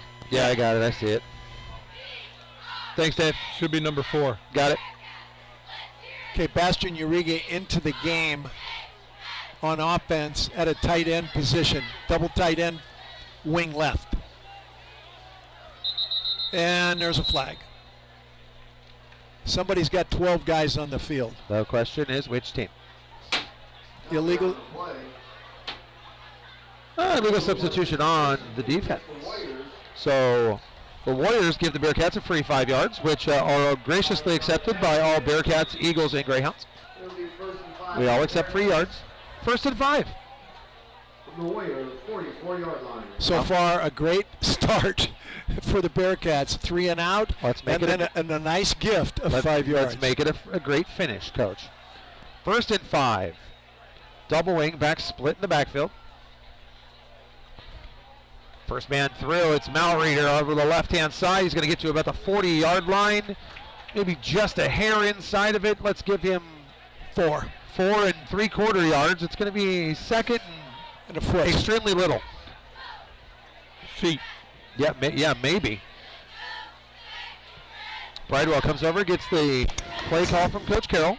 Now I'm going to watch this defense, see if they're doing anything differently. They got the nose guard slightly offset to the strong side.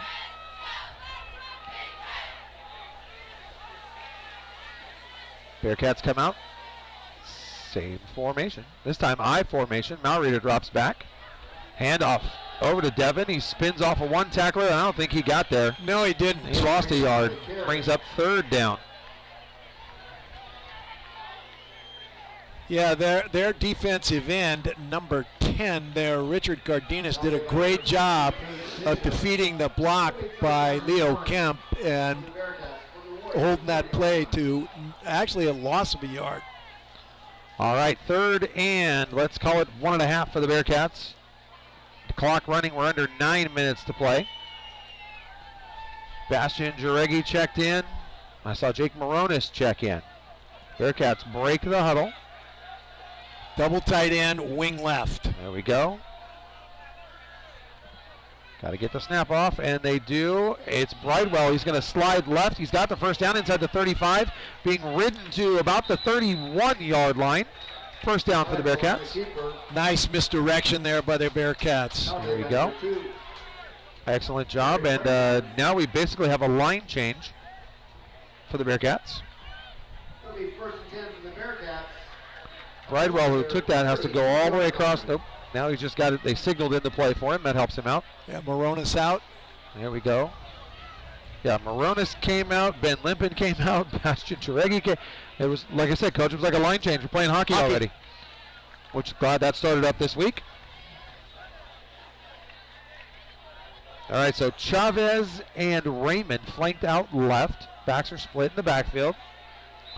Motion and timeout Bearcats. Timeout. All right.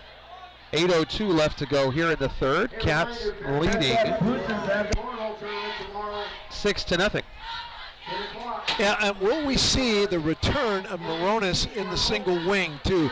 That was somewhat effective early on.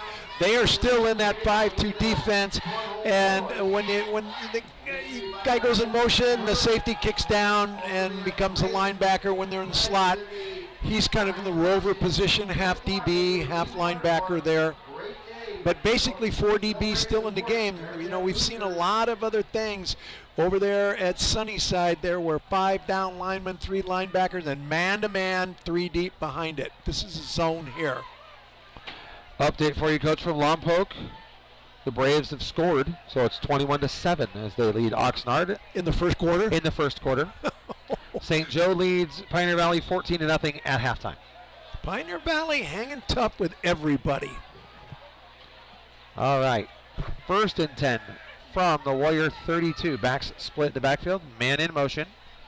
They fake it to him and said Bridewell's going to use Raymond as a blocker. He gets it, cuts it back inside. Trayvon picks up 2. Brings up 2nd down. And looks like Tyler Luna is going to have to come into the ball game here for Trayvon Bridewell. It'll be 2nd down and 7 for the Bearcats from the Warriors. Hopefully Trayvon's all right. He's hobbled a little bit here.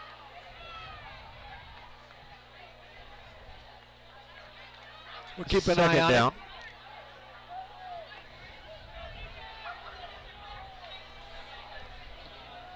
it. Luna under center. Tyler takes it. Handoff up the middle, Leo Kemp. Gain of about 2. Gonna bring up 3rd and 6.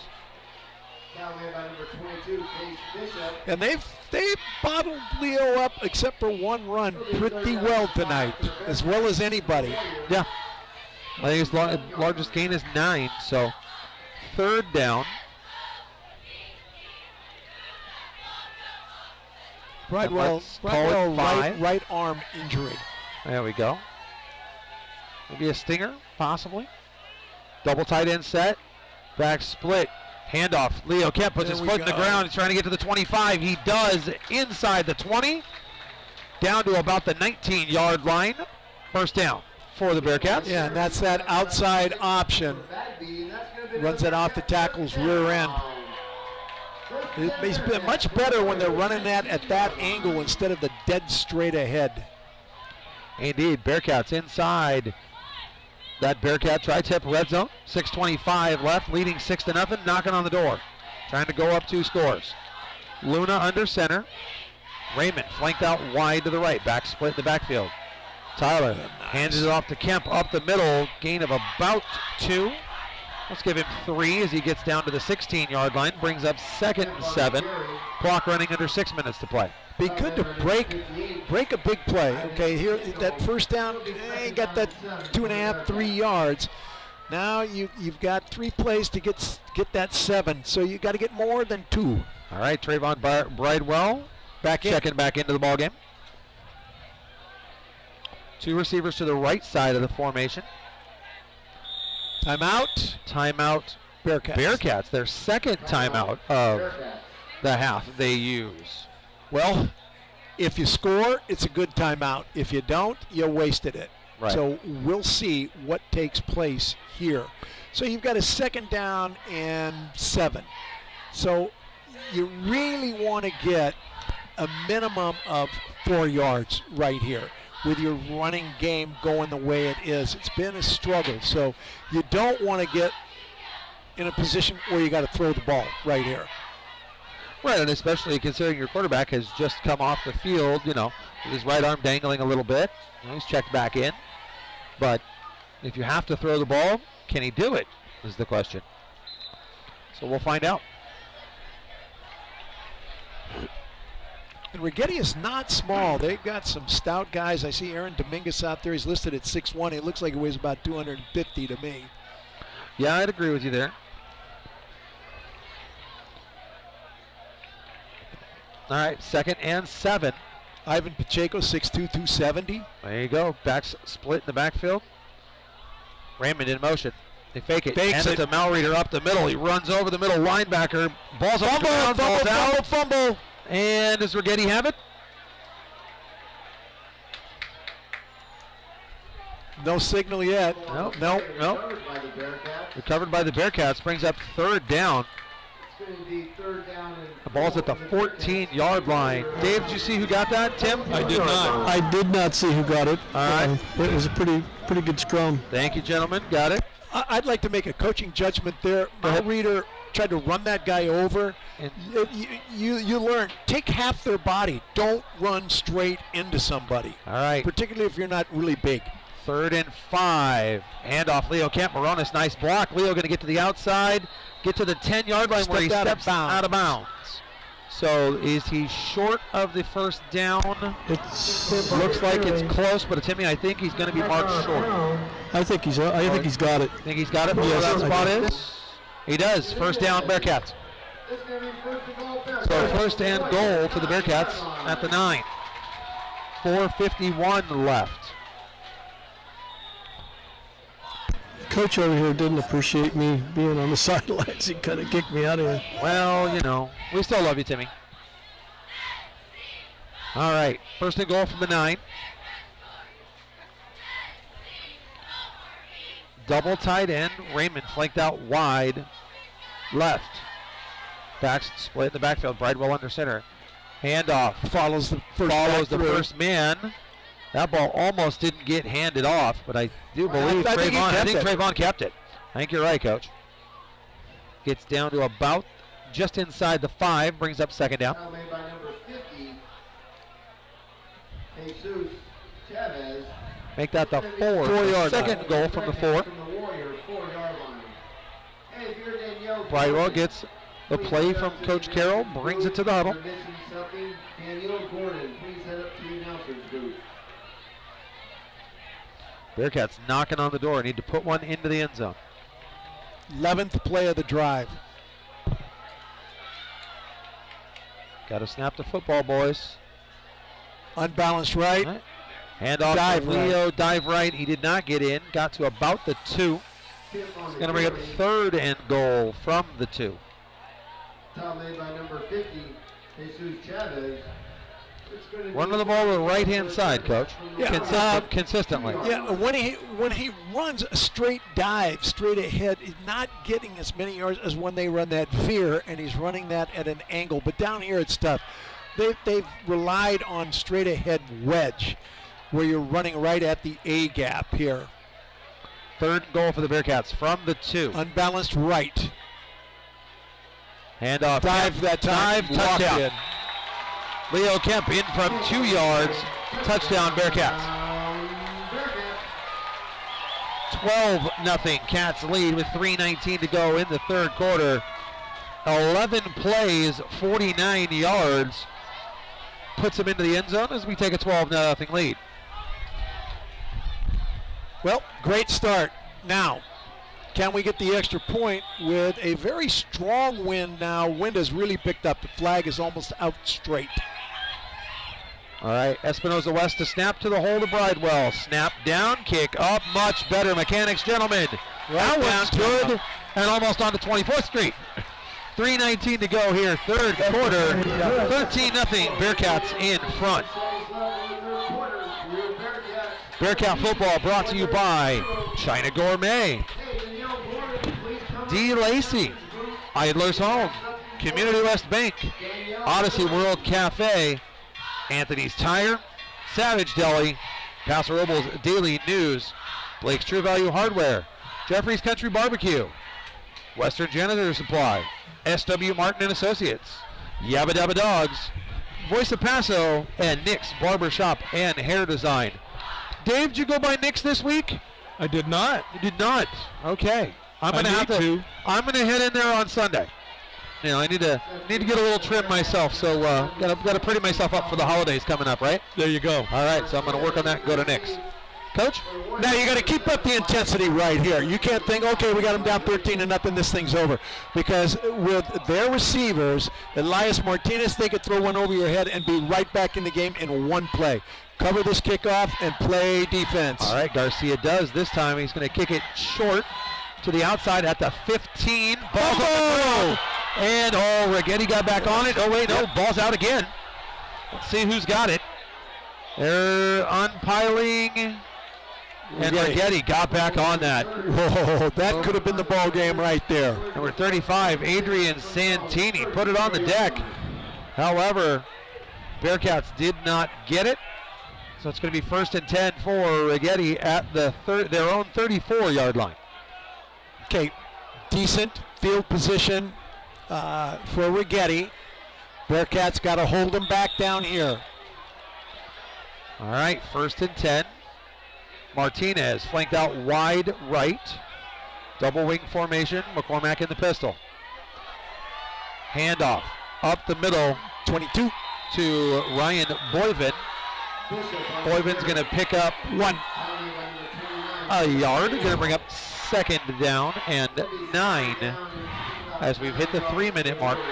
And how patient is Tony Payne going to be here? Now, he's got a young, inexperienced quarterback, but you're down by 2 scores with 2 minutes and 40 seconds to go in the 3rd quarter. Do you start putting the ball up a little bit? Quite possibly, I would think you do. He's got the slot formation out there with Martinez on the outside. Yeah, and Moneghetti on the inside. Moneghetti comes in motion. Fake the handoff. Instead, it's a pass to Moneghetti, complete. He's going to get to the 40-yard line, and that's about all. Gain of, we'll call that 5. That's going to bring up 3rd and 4. Clock running down to 2:09 to go. Okay, huge play here. 3rd and 5. We got officials, timeout. Yep. Oh, Uniform issue. Colton Sullivan's got to come out. I think he's bleeding because he looked at his elbow, and if you have blood, you got to get a Band-Aid on it. He does. They're working on it. And Andrew Allen thrown into the fire in the middle linebacker spot. 3rd and 4. Here we go. Slot left. Hand off. Straight ahead. Nice run. Get to the first down. That was Boyven. He's going to get to the 45-yard line. Bishop on the carry. And a first down for the Warriors on 3rd and 4. Number 18. Yeah, nice individual effort there by the running back to keep his legs going. Down for the Warriors. First So not what you wanted for the Bearcats, 46-yard line. because now the field position situation starts to turn. 1st and 10 for the Warriors from their own 46-yard line. Slot left. McCormack in the pistol. Takes the snap. Handoff up the middle. And get to about the 50, and that's going to be about it. Is that Boyven again, number Yes. 22? Yeah, but they're getting ahead of the sticks here. You got to get them in 2nd and 9, 2nd and 8. Now they're pretty comfortable doing what they're doing. Second down and 4. Under a minute to go here as the ball's on the 50-yard line. 2nd and 6 for the Warriors. 40 seconds left, trailing 13-0. Bearcats in front. Double wing formation. McCormack in the pistol. Blitz coming. Man in motion. Here comes the blitz. Whoa, there's a penalty. A penalty flag. McCormack rolling right. Pass knocked up. down by McKenna. However, flag on the play. Oh, there's a second flag on the play. Let's find out what these are. The referee threw both flags. Okay, I can tell you what the first one is, a chop block on Righetti. Chop block on Righetti. What's the second one? I did not see the second one. Tim, did you see that one? It's over on the sideline in your area. You see it? If these are against Righetti, I'd definitely take them to put them in terrible field position. I think you're definitely taking the chop block. The referees having a conference, which, as Coach will tell you, is one of the worst things that can happen.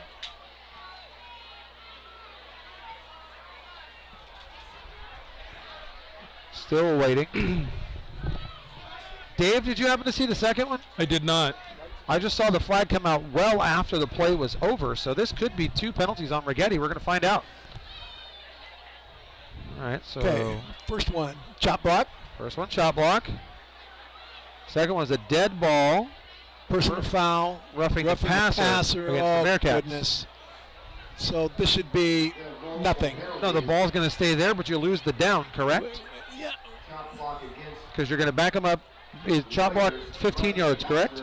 Chop block's 15, So that backs them up 15, and then roughing the passer is 15. This should be nothing. It should Yeah. be this penalty. But it's a dead ball. They called a dead ball. They called it a dead ball roughing the passer.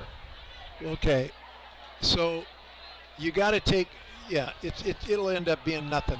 It'll end up the ball's going to be in the exact same spot, but is it first down? Should be second down. But with the roughing the passer, isn't that Yeah, automatic I first? don't Dead believe so. ball. Yeah, but it's still roughing the passer. So we're going to find out. It may just be absolutely nothing. We're going to find out here.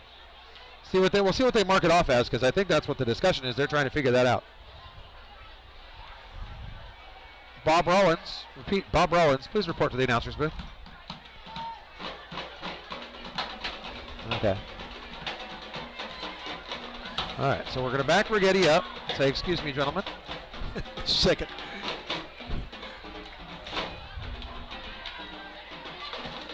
I'm curious how you can have a dead ball roughing the passer penalty. Those dead ball is when the whistle is blown. That's just a plain personal foul. Yeah. So now they're just marching it up and back, Yeah. and it should still be second down. Yeah, it is. That's what they're signaling. Second down, so they're going to, official's going to get his flag back. All right, so after all that fun, it's second down and 6. Here's still be second down and 6 for the Warriors. From the 50. Here we go. Watch out for the deep pass, Coach, because we've had a delay. Yep. Yeah. They haven't done it yet. They've only tried once. And here's Cooper Bagby down here all by himself. Bearcats widen out. It's a handoff to Martinez, running left. He gets the corner, and it's going to be forced out of bounds at about, let's call that the 41-yard line. That's going to be a first down for Righetti, gain of 9. Yeah, you know, he does a great job of changing his speed and then gets out of bounds without taking the hit. It's too bad their quarterback is not there because he would really be a threat out here. Absolutely. First and 10, double wing. McCormack in the pistol, Bagby on the outside. Martinez in motion.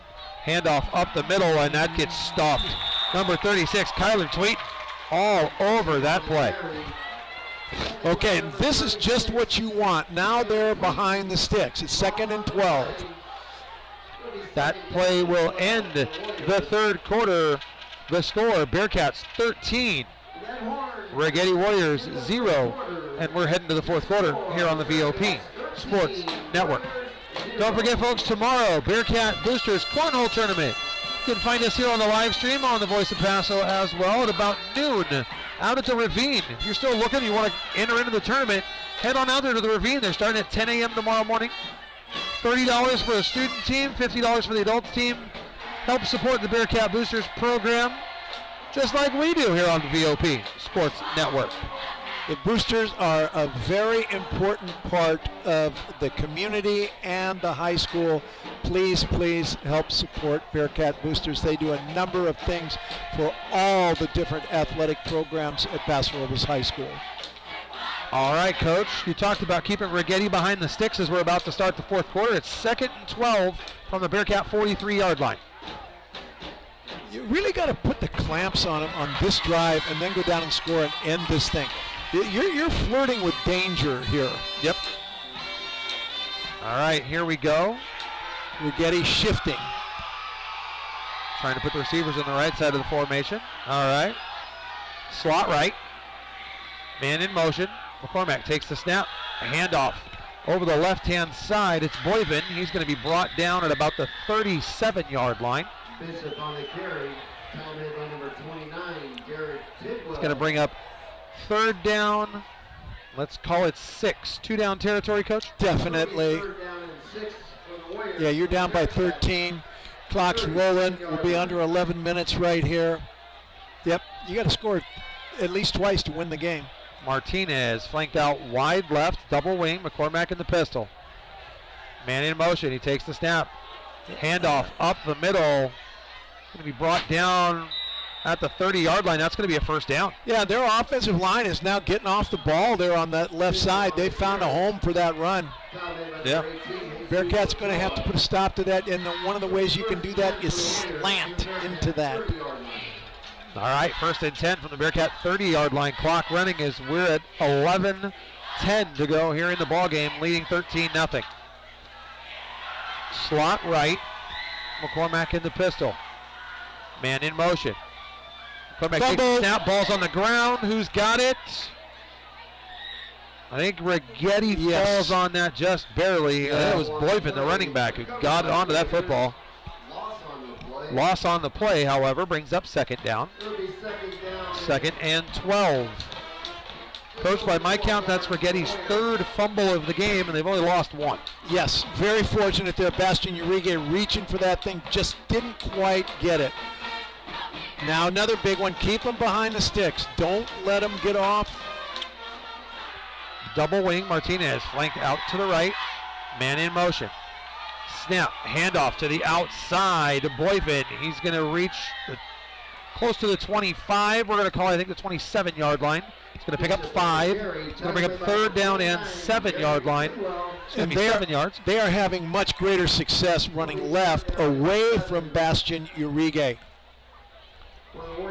As we're under 10 minutes to go 3rd down and 7 from the Bearcat 27-yard line. As Coach said, definite 2-down territory here. Yeah, if I were them, I would just keep running left. Well, double wing formation. Martinez out to the right, McCormack in the pistol. Man in motion coming to the right. McCormack takes a snap. He's going to roll right. Pass. He's looking deep. There it is. He's looking for Martinez, and it's tipped away. Nicely done. Number 5, Trevor Lambeth, doing a great job tipping that one back. He actually tried, I think, Coach, to tip that one back to his help. Maybe get an interception for him. Yeah, a little basketball tip. Yep. And the ball was underthrown. And he just doesn't, he's a small guy.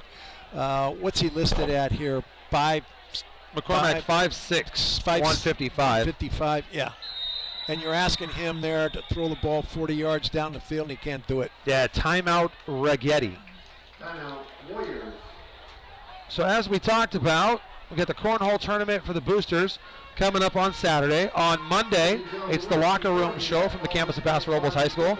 We're going to have both water polo coaches in. Colin Moore is going to be in there, and so is Dwayne McRoy, as well as we're going to have head football coach Matt Carroll. So 3 coaches in there. That's why we're not hearing Tim anymore, because the battery's out on the wireless. So that's going to be at 6:30 on Monday. 6:30 Monday for the locker room show. And then Tuesday night, CIF round of 16 volleyball action, as the Bearcats are going to take on Lemoore in a home match. Bearcats drawing the 8th seed in Division 3. 6 o'clock first serve. Join us for a little bit of a pregame, probably about 5:50. Coach, 4th and 7. What are the Warriors going to do here? Roll and throw. All right, here we go. Double wing. Martinez this time. Where's Martinez going? He's going up the middle. Pressure. McCormack is going to be sacked. In the backfield. Let him up, gentlemen. There you go. Sacked by number 34, Brandon Bonham, and number 40, Giovanni Reyes, doing the job.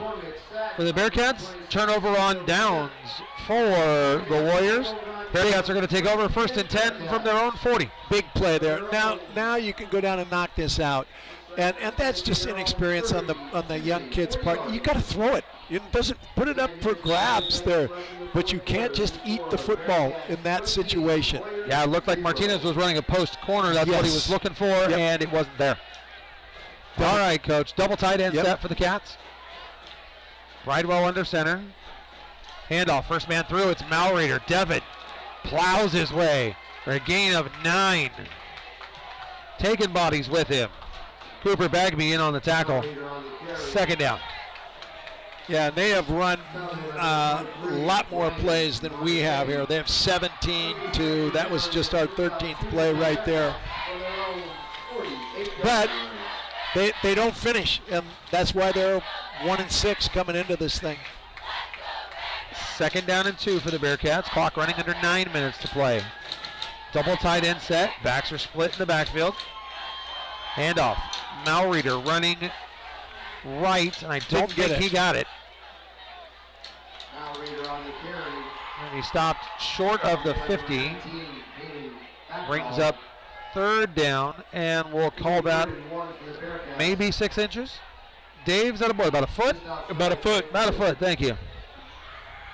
Every once in a while, my eyes, and all that training in the offseason pays off.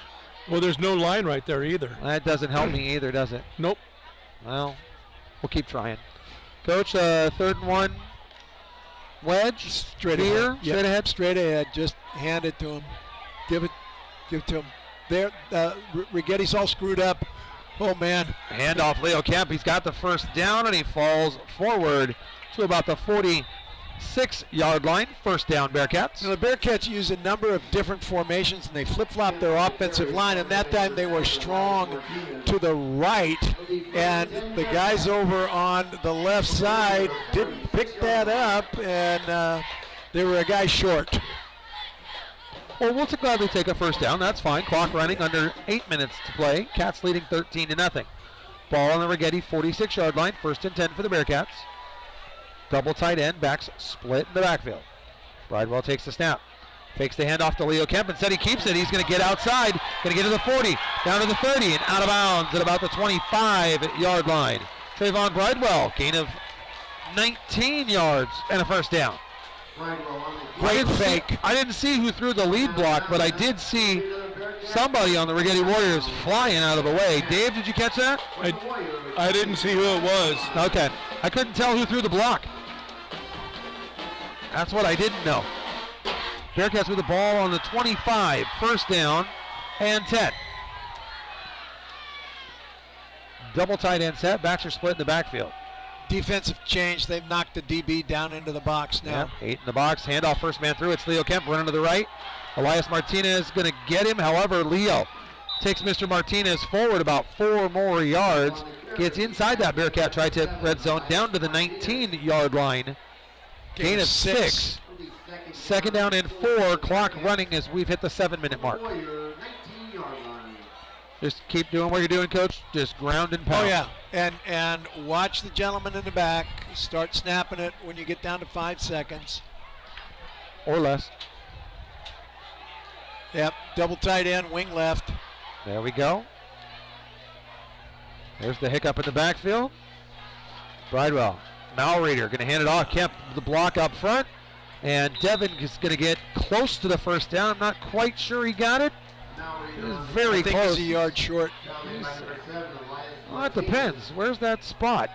That is very close. He had It's to about get- a foot short. Another foot, Dave? Yeah, he has to get to the line, and he's just short of it. All right.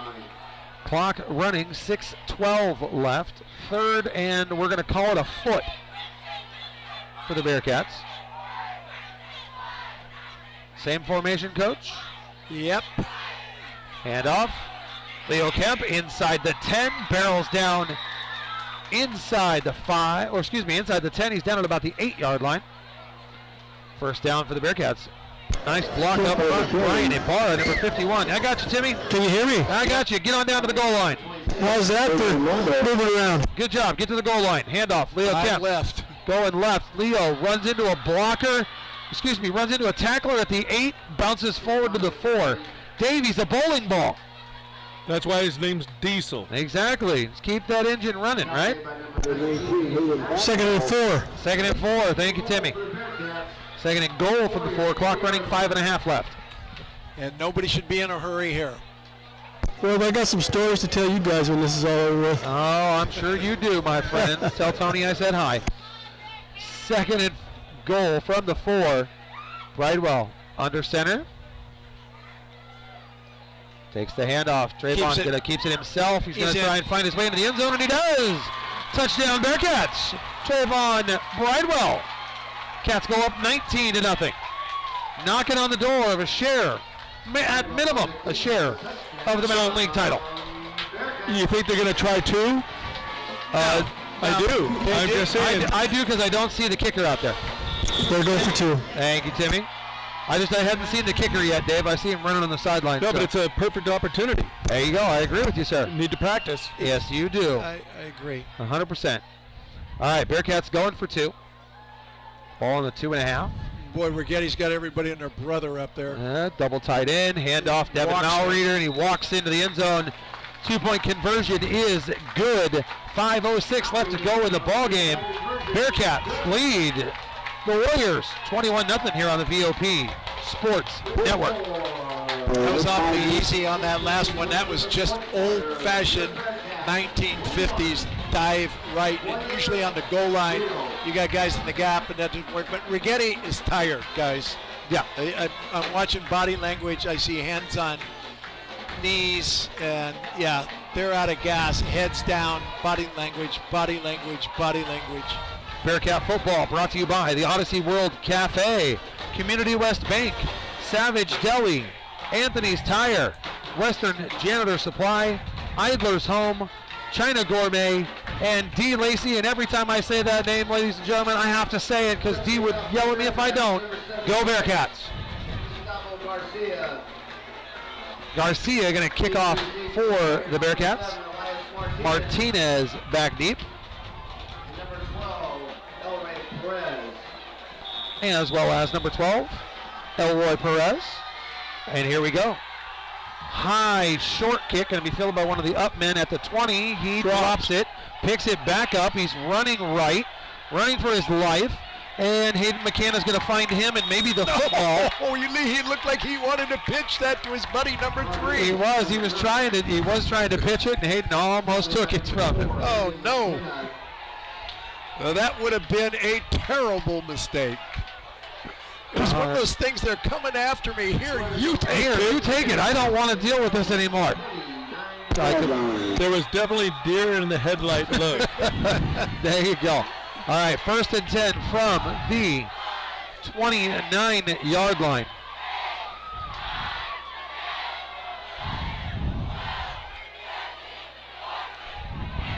All right, double wing formation. One receiver on each side of the formation. McCormack in the pistol. Man in motion. Handoff up the middle on the right. Gain of about 2. Blow the whistles. There we go. And I don't think their leading receiver, Cooper Bagby's caught a ball. No, he hasn't. He's in decoying, but he hasn't caught anything. Yeah. No, he's thrown it to Elijah Swanson, the short man, a couple of times, and we've seen Martinez with it. But that's about it. Clock running. We're under 4.5 to play. Bearcats leading 21-0. Righetti in no hurry. Double wing, receiver on each side of the formation. McCormack in the shotgun, man in motion.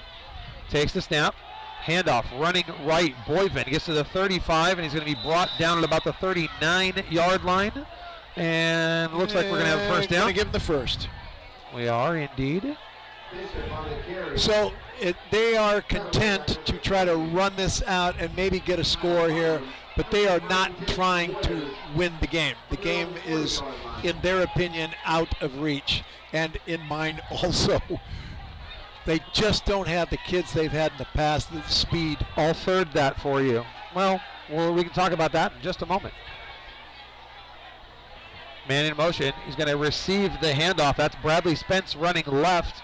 He's going to be brought down at about the 45-yard line. Gain of 5 brings up 2nd and 5.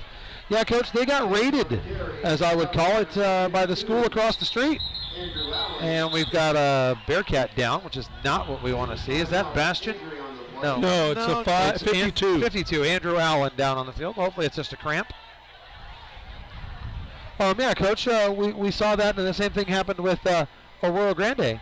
Righetti had 7 players that are now playing for St. Joseph High School because the professional private high schools can recruit. It's very sad, and St. Joe's record is 500. Yeah. Yeah. Speaking of, this game has 3 minutes and 35 seconds left to go in it, gentlemen. Am I correct? That is correct. Okay.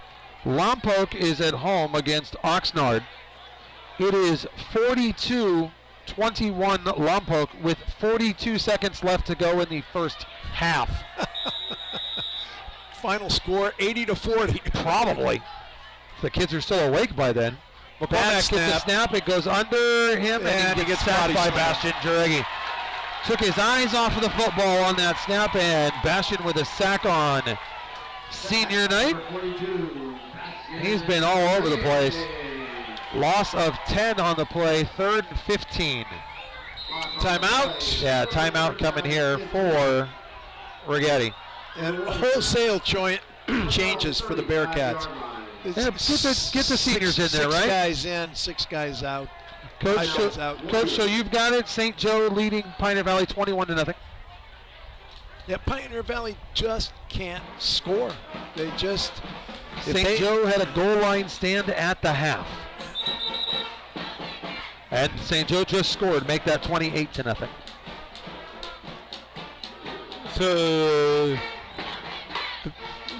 So, yes, referees tried, I think something wrong with the time. Clock, yeah. Oh, maybe we're... Looks like 3:15.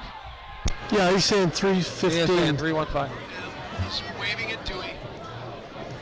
Dewey's waving back. Dewey's waving back. Is he really waving? Timmy, this is what I love about the sideline part, is the waving back part.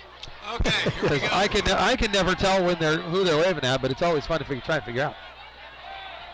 All right, 3rd down and 15.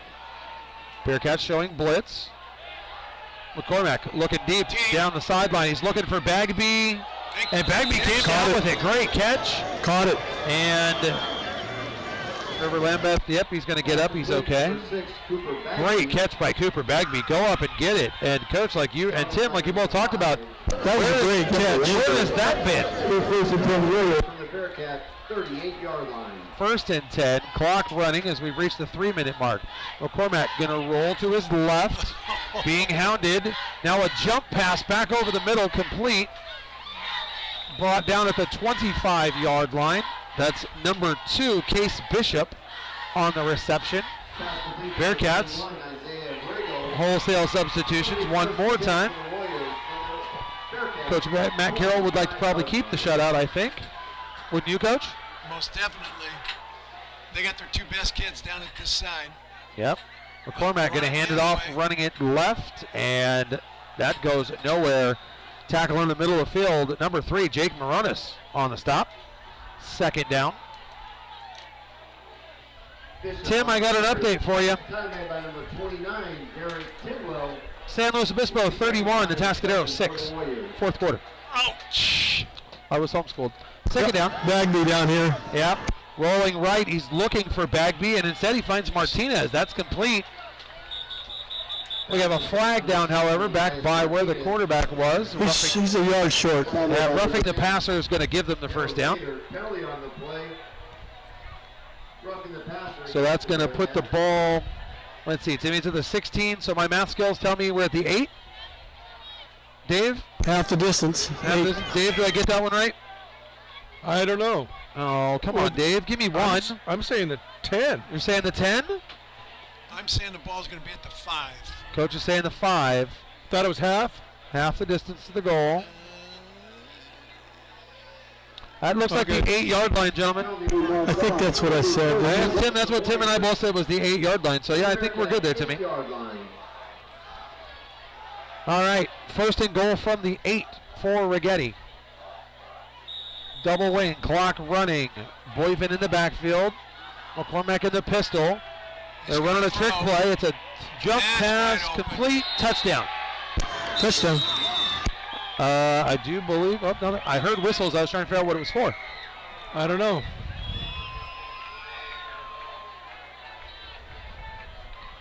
I did not see who caught that touchdown pass, however. Was that Timmy, was that 23? 23. Yes, that's right. 23. Brian Moneghetti.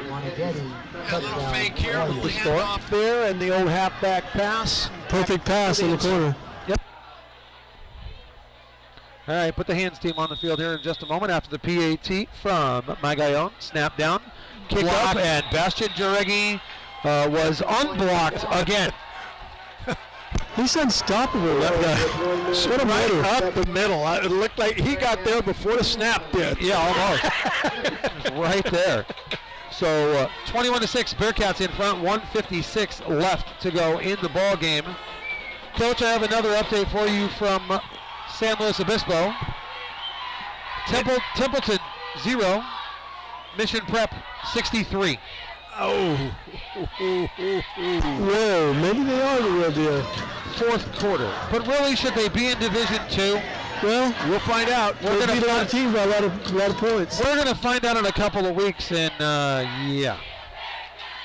I hope they get a home game. That's all I'm going to go with. All right.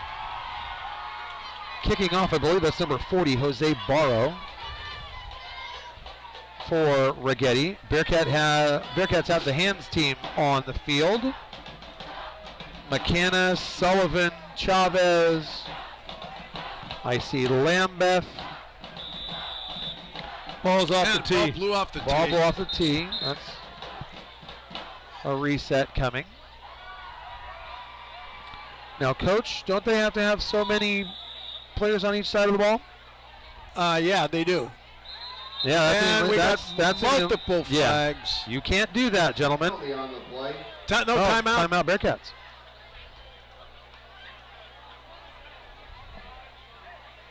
And he's going to, Coach Carroll, going to bring the hands team over and have a conversation about that. Real quick, I'd like to give a quick shout out to my spotters for the last We'll see what takes place here.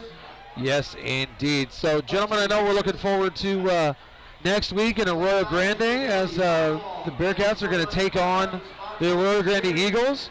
Anybody got any thoughts on where we want to have the pregame meal? That's going to be difficult. There's a lot of good I know. places. Timmy, you got any thoughts on a food spot in Arroyo Grande? Yeah, there's a nice little place. I don't know if it's still open there. I can't remember the name of it. It's right on the main street. Okay. Nice place. All right. Well, work on that for us. Dave, you got anything up there? Wherever you guys decide. There you go. Dave's just hungry and wants food. Got it. Got that right. All right. Now Righetti will set up the kick. Looking at an onside more than likely. Borrow signals. Here we go. Nice. Pooch kick, and Bearcats fall on it. Nice job by the hands team. 29. Nicely done. Derek Tidwell. Come up with that football, fall down. I got to tell you guys something. All right, go ahead. When I was in high school and junior college, I was one of the front 5 guys there. I was always mortified they were going to kick that thing to me. Did you ever have one kicked to you? No. No, okay. So I did in a JV game in high school. The varsity sent me down to play in a JV game, and I picked it up and I ran with it. I almost scored. Yeah. Had I been fast, I would have scored. Yeah. Bearcats just are going to take a knee here and run this clock out on senior night. So that's going to put the Bearcats with, at a minimum, a share of the Mountain League title at 4-0. It sets up a big game next week Against Arroyo Grande, and Arroyo Grande is going to have technically 2 less days to prepare for Paso Robles because they have to play tomorrow morning at 11 a.m. The against brunch game. Napomo. Backyard brunch brawl, what we're calling it for literary purposes.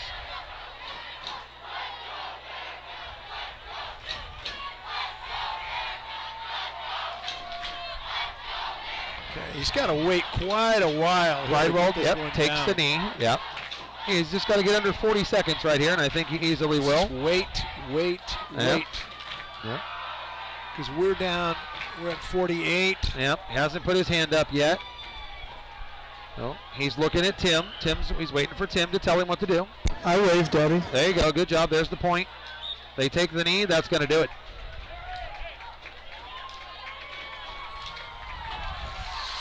Trayvon Bridewell takes a knee, and that's going to be the ball game. Coach Matt Carroll just got a Gatorade bath from Bastian Jareggi.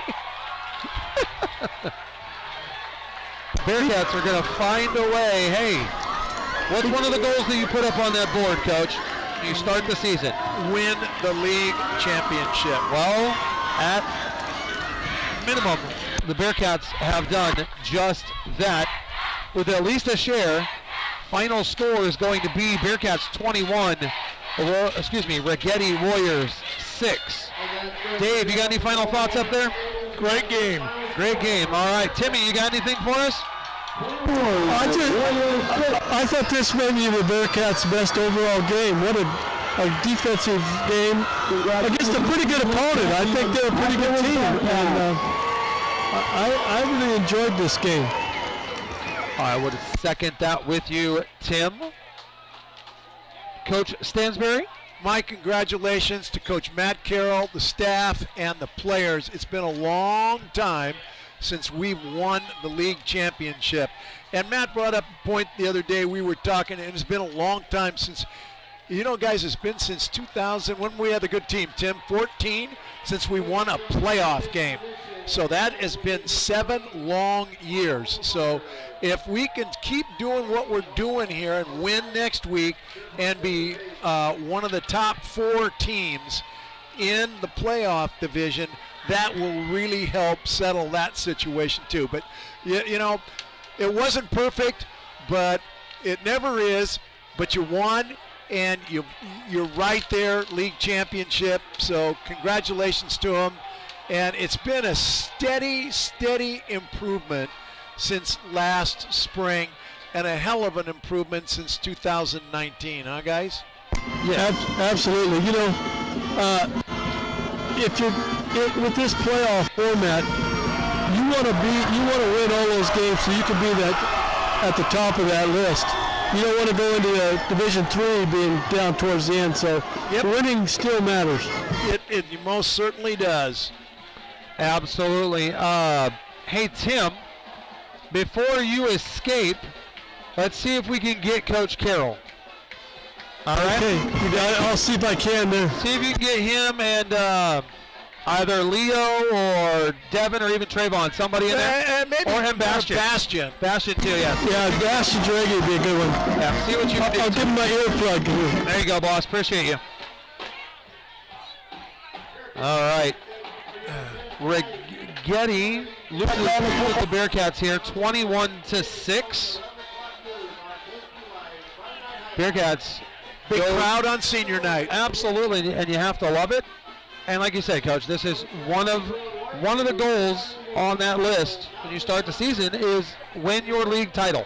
Well, they've done that. I know what number 10 is on this entire list that Coach Carroll had. The last thing on that list is beat Aurora Grande.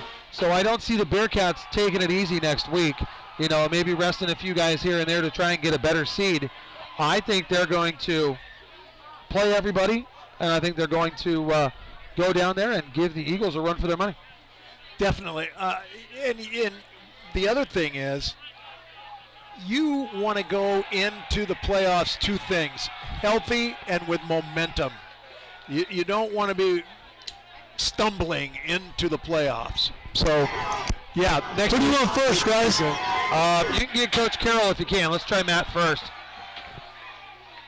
See if you can find them first. The boys will do what the boys normally do, and they'll be milling around, which is normal. But yeah, see if you can get Matt.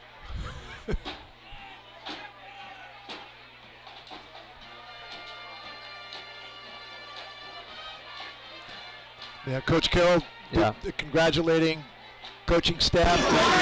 He's in the middle of congratulating everybody. There he is. Get him. Blame him. Attack. Group effort. Get him, Timmy. Coach, great game here. You're hooked up. There you go. Right. Hey, thank you. Matt, you got us? Yeah, I can hear you. All right, Coach.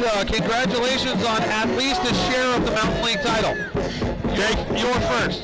Thank you. What are your thoughts on that? Hey, you know what? Our kids, we talked a lot about restoring the honor of Bearcat football, and we stepped towards that tonight. Our kids fought. They fought all season. We play close football games, and we win close football games. I'm very proud of this team. All the guys who didn't get to play tonight, our scout team players, our assistant coaches.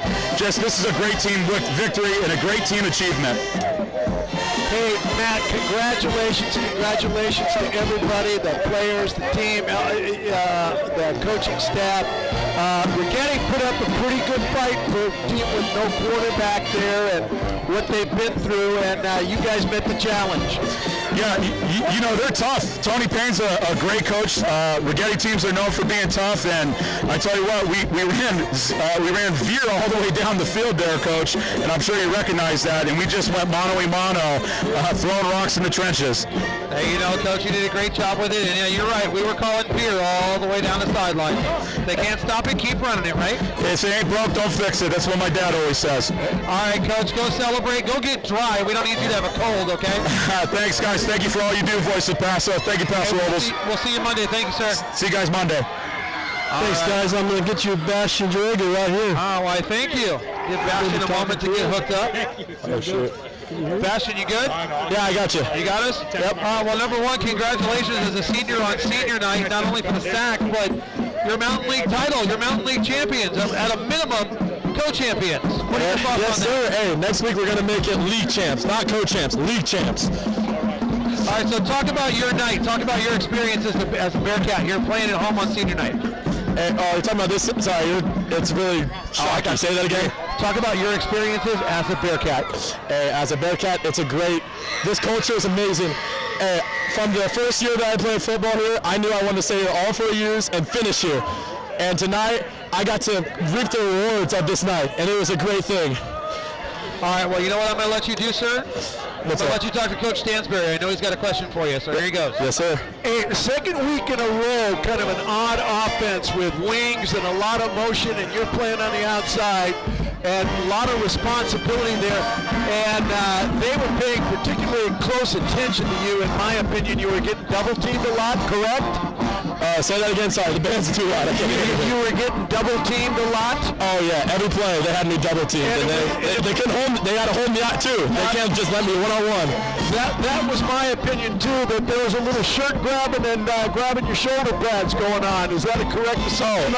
Absolutely, man. There was not a play that they weren't holding, but hey, I tried to make the best out of it. That's the way to do it. Hey, congratulations. Get back with your buddies. Go have some fun, Bastard. Okay. Thank you. We'll see you next week. All right. Thank you, man. Thank you. All right, Timmy, if you're looking for Leo, he's in that madness over there. To your left. Tim, directly behind you to your left. Anybody else you want? Or to your right. Go get me Leo. He's on your right. Who? Leo Kemp on your right. The girl in the pink shirt behind you. Behind you. Hugging Behind you. Hey, Leo. There you go. Let me get out here. The band is really loud out here. Believe me, we've been hearing them all night. Here you go. Right on that side. Oh, we're going to get... Should we remind him, Coach? Okay. Howdy. Hello, I'm looking for the diesel. Is he there? Oh shoot, hold on. Okay. Thank you. Hey, oh there we go. You there, Leo? Yeah, I'm here. All right, so Mountain League co-champs at a minimum. What are your thoughts on that? Oh my gosh, man. It's just, you know, I read something, it was like, gambling said it wouldn't happen, man, and, you know, this group of boys is just something up, man, so many seniors, man. They played their hearts out, and it showed. We wanted it so badly throughout the entire season, and, you know, our seniors came to show, and everybody else came to back them up, and, man, we couldn't have done it without every single body on the team. Hey, Leo, I thought Coach in the second half made a good adjustment, and you started running veer, and you started picking up some huge yards there. Yeah, you know, it's all about adjustments with our team, and, you know, we kept it going. Our quarterback had great reads all game, and, you know, we just did what we do. We run the ball hard, and, you know, we stick to what we're good at. Yeah, and you got the well-fed boys up in front taking care of you. Say that again, I couldn't get that. You got the well-fed boys up in front taking care of you. Oh my gosh, man. Oh man, I'm sad to see him leave. Here he comes. He's right now. He's right behind you, number 62. Dom Weber. Dom, come here. Yeah, you know, I got Dom right here, and, you know, man, he's the captain of the team, captain of the O-line, man. He's the glue of this offense, and without him, there's no command, and he's the man. He's the man. Yes, he is. Well, hey, I'm going to let you get out here and go celebrate with Dom, so thank you very much. I will appreciate see you next week. Yes, sir. Thank you. Thank you. I'm going to get you Mr. 62 here, right? You got Dom? You going to get us Dom? All right. Yeah, just stick those on and you're good to go. Other side. Okay. Okay. Here you go. Here's one of the linemen. You didn't have to talk to him. Dom, can you hear us? Yep. All right. So, Mountain League champ. What's that like? Tell us what that's like. It's like nothing else. It's amazing. You're being surrounded right now. Be careful. What was that? You're being surrounded right now. Be careful out there. Yeah, there's a lot of people here. So, it's fantastic. You want to talk about the rest of your offensive line, the rest of your guys? Yeah, we're just an amazing group. We got a bunch of hardworking guys, a bunch of just hard-nosed, brutal blockers. Just the toughest guys on the field, hardest working for sure. And I think they're what's bullets. We got what's bullets. Oh my God. You're all right. My brain is kind of scrambled, I think. But hey, we understand completely. So, all right, we're gonna let you go celebrate with your guys. All right. Go ahead, get out of here. We'll take care of the rest. Thank you. All right, Timmy, I'm gonna shut you off. No. All right, Coach. I think that about sums it up, right? Yeah, the euphoria out there. There's nothing like being the league champ. You know, you start out the season and you want to have a winning record. They accomplished that, and now they're at least co-league champs. You'd like to cement it for sure next week. So congratulations to the players and the staff. A real improvement from the beginning when we were 2-2 and had that debacle over there at Sunnyside. Yep. Things have really gone the right way. And that puts a Pats on your Letterman's jacket, correct? Oh, it does. Yep. So the seniors have something to look forward to, and so do the juniors when they get theirs next year. So that's going to wrap it up for Dave Lambert, Tim Stewart, Jim Weeman, hopefully feeling much better at home with the flu. Bill Stansbury, this is John Doss signing off. You've been listening to the 805 Broadcasters on the VOP Sports Network. Bearcats go to 4-0 in the Mountain League as they beat the Righetti Warriors 21-6. We'll see you next week.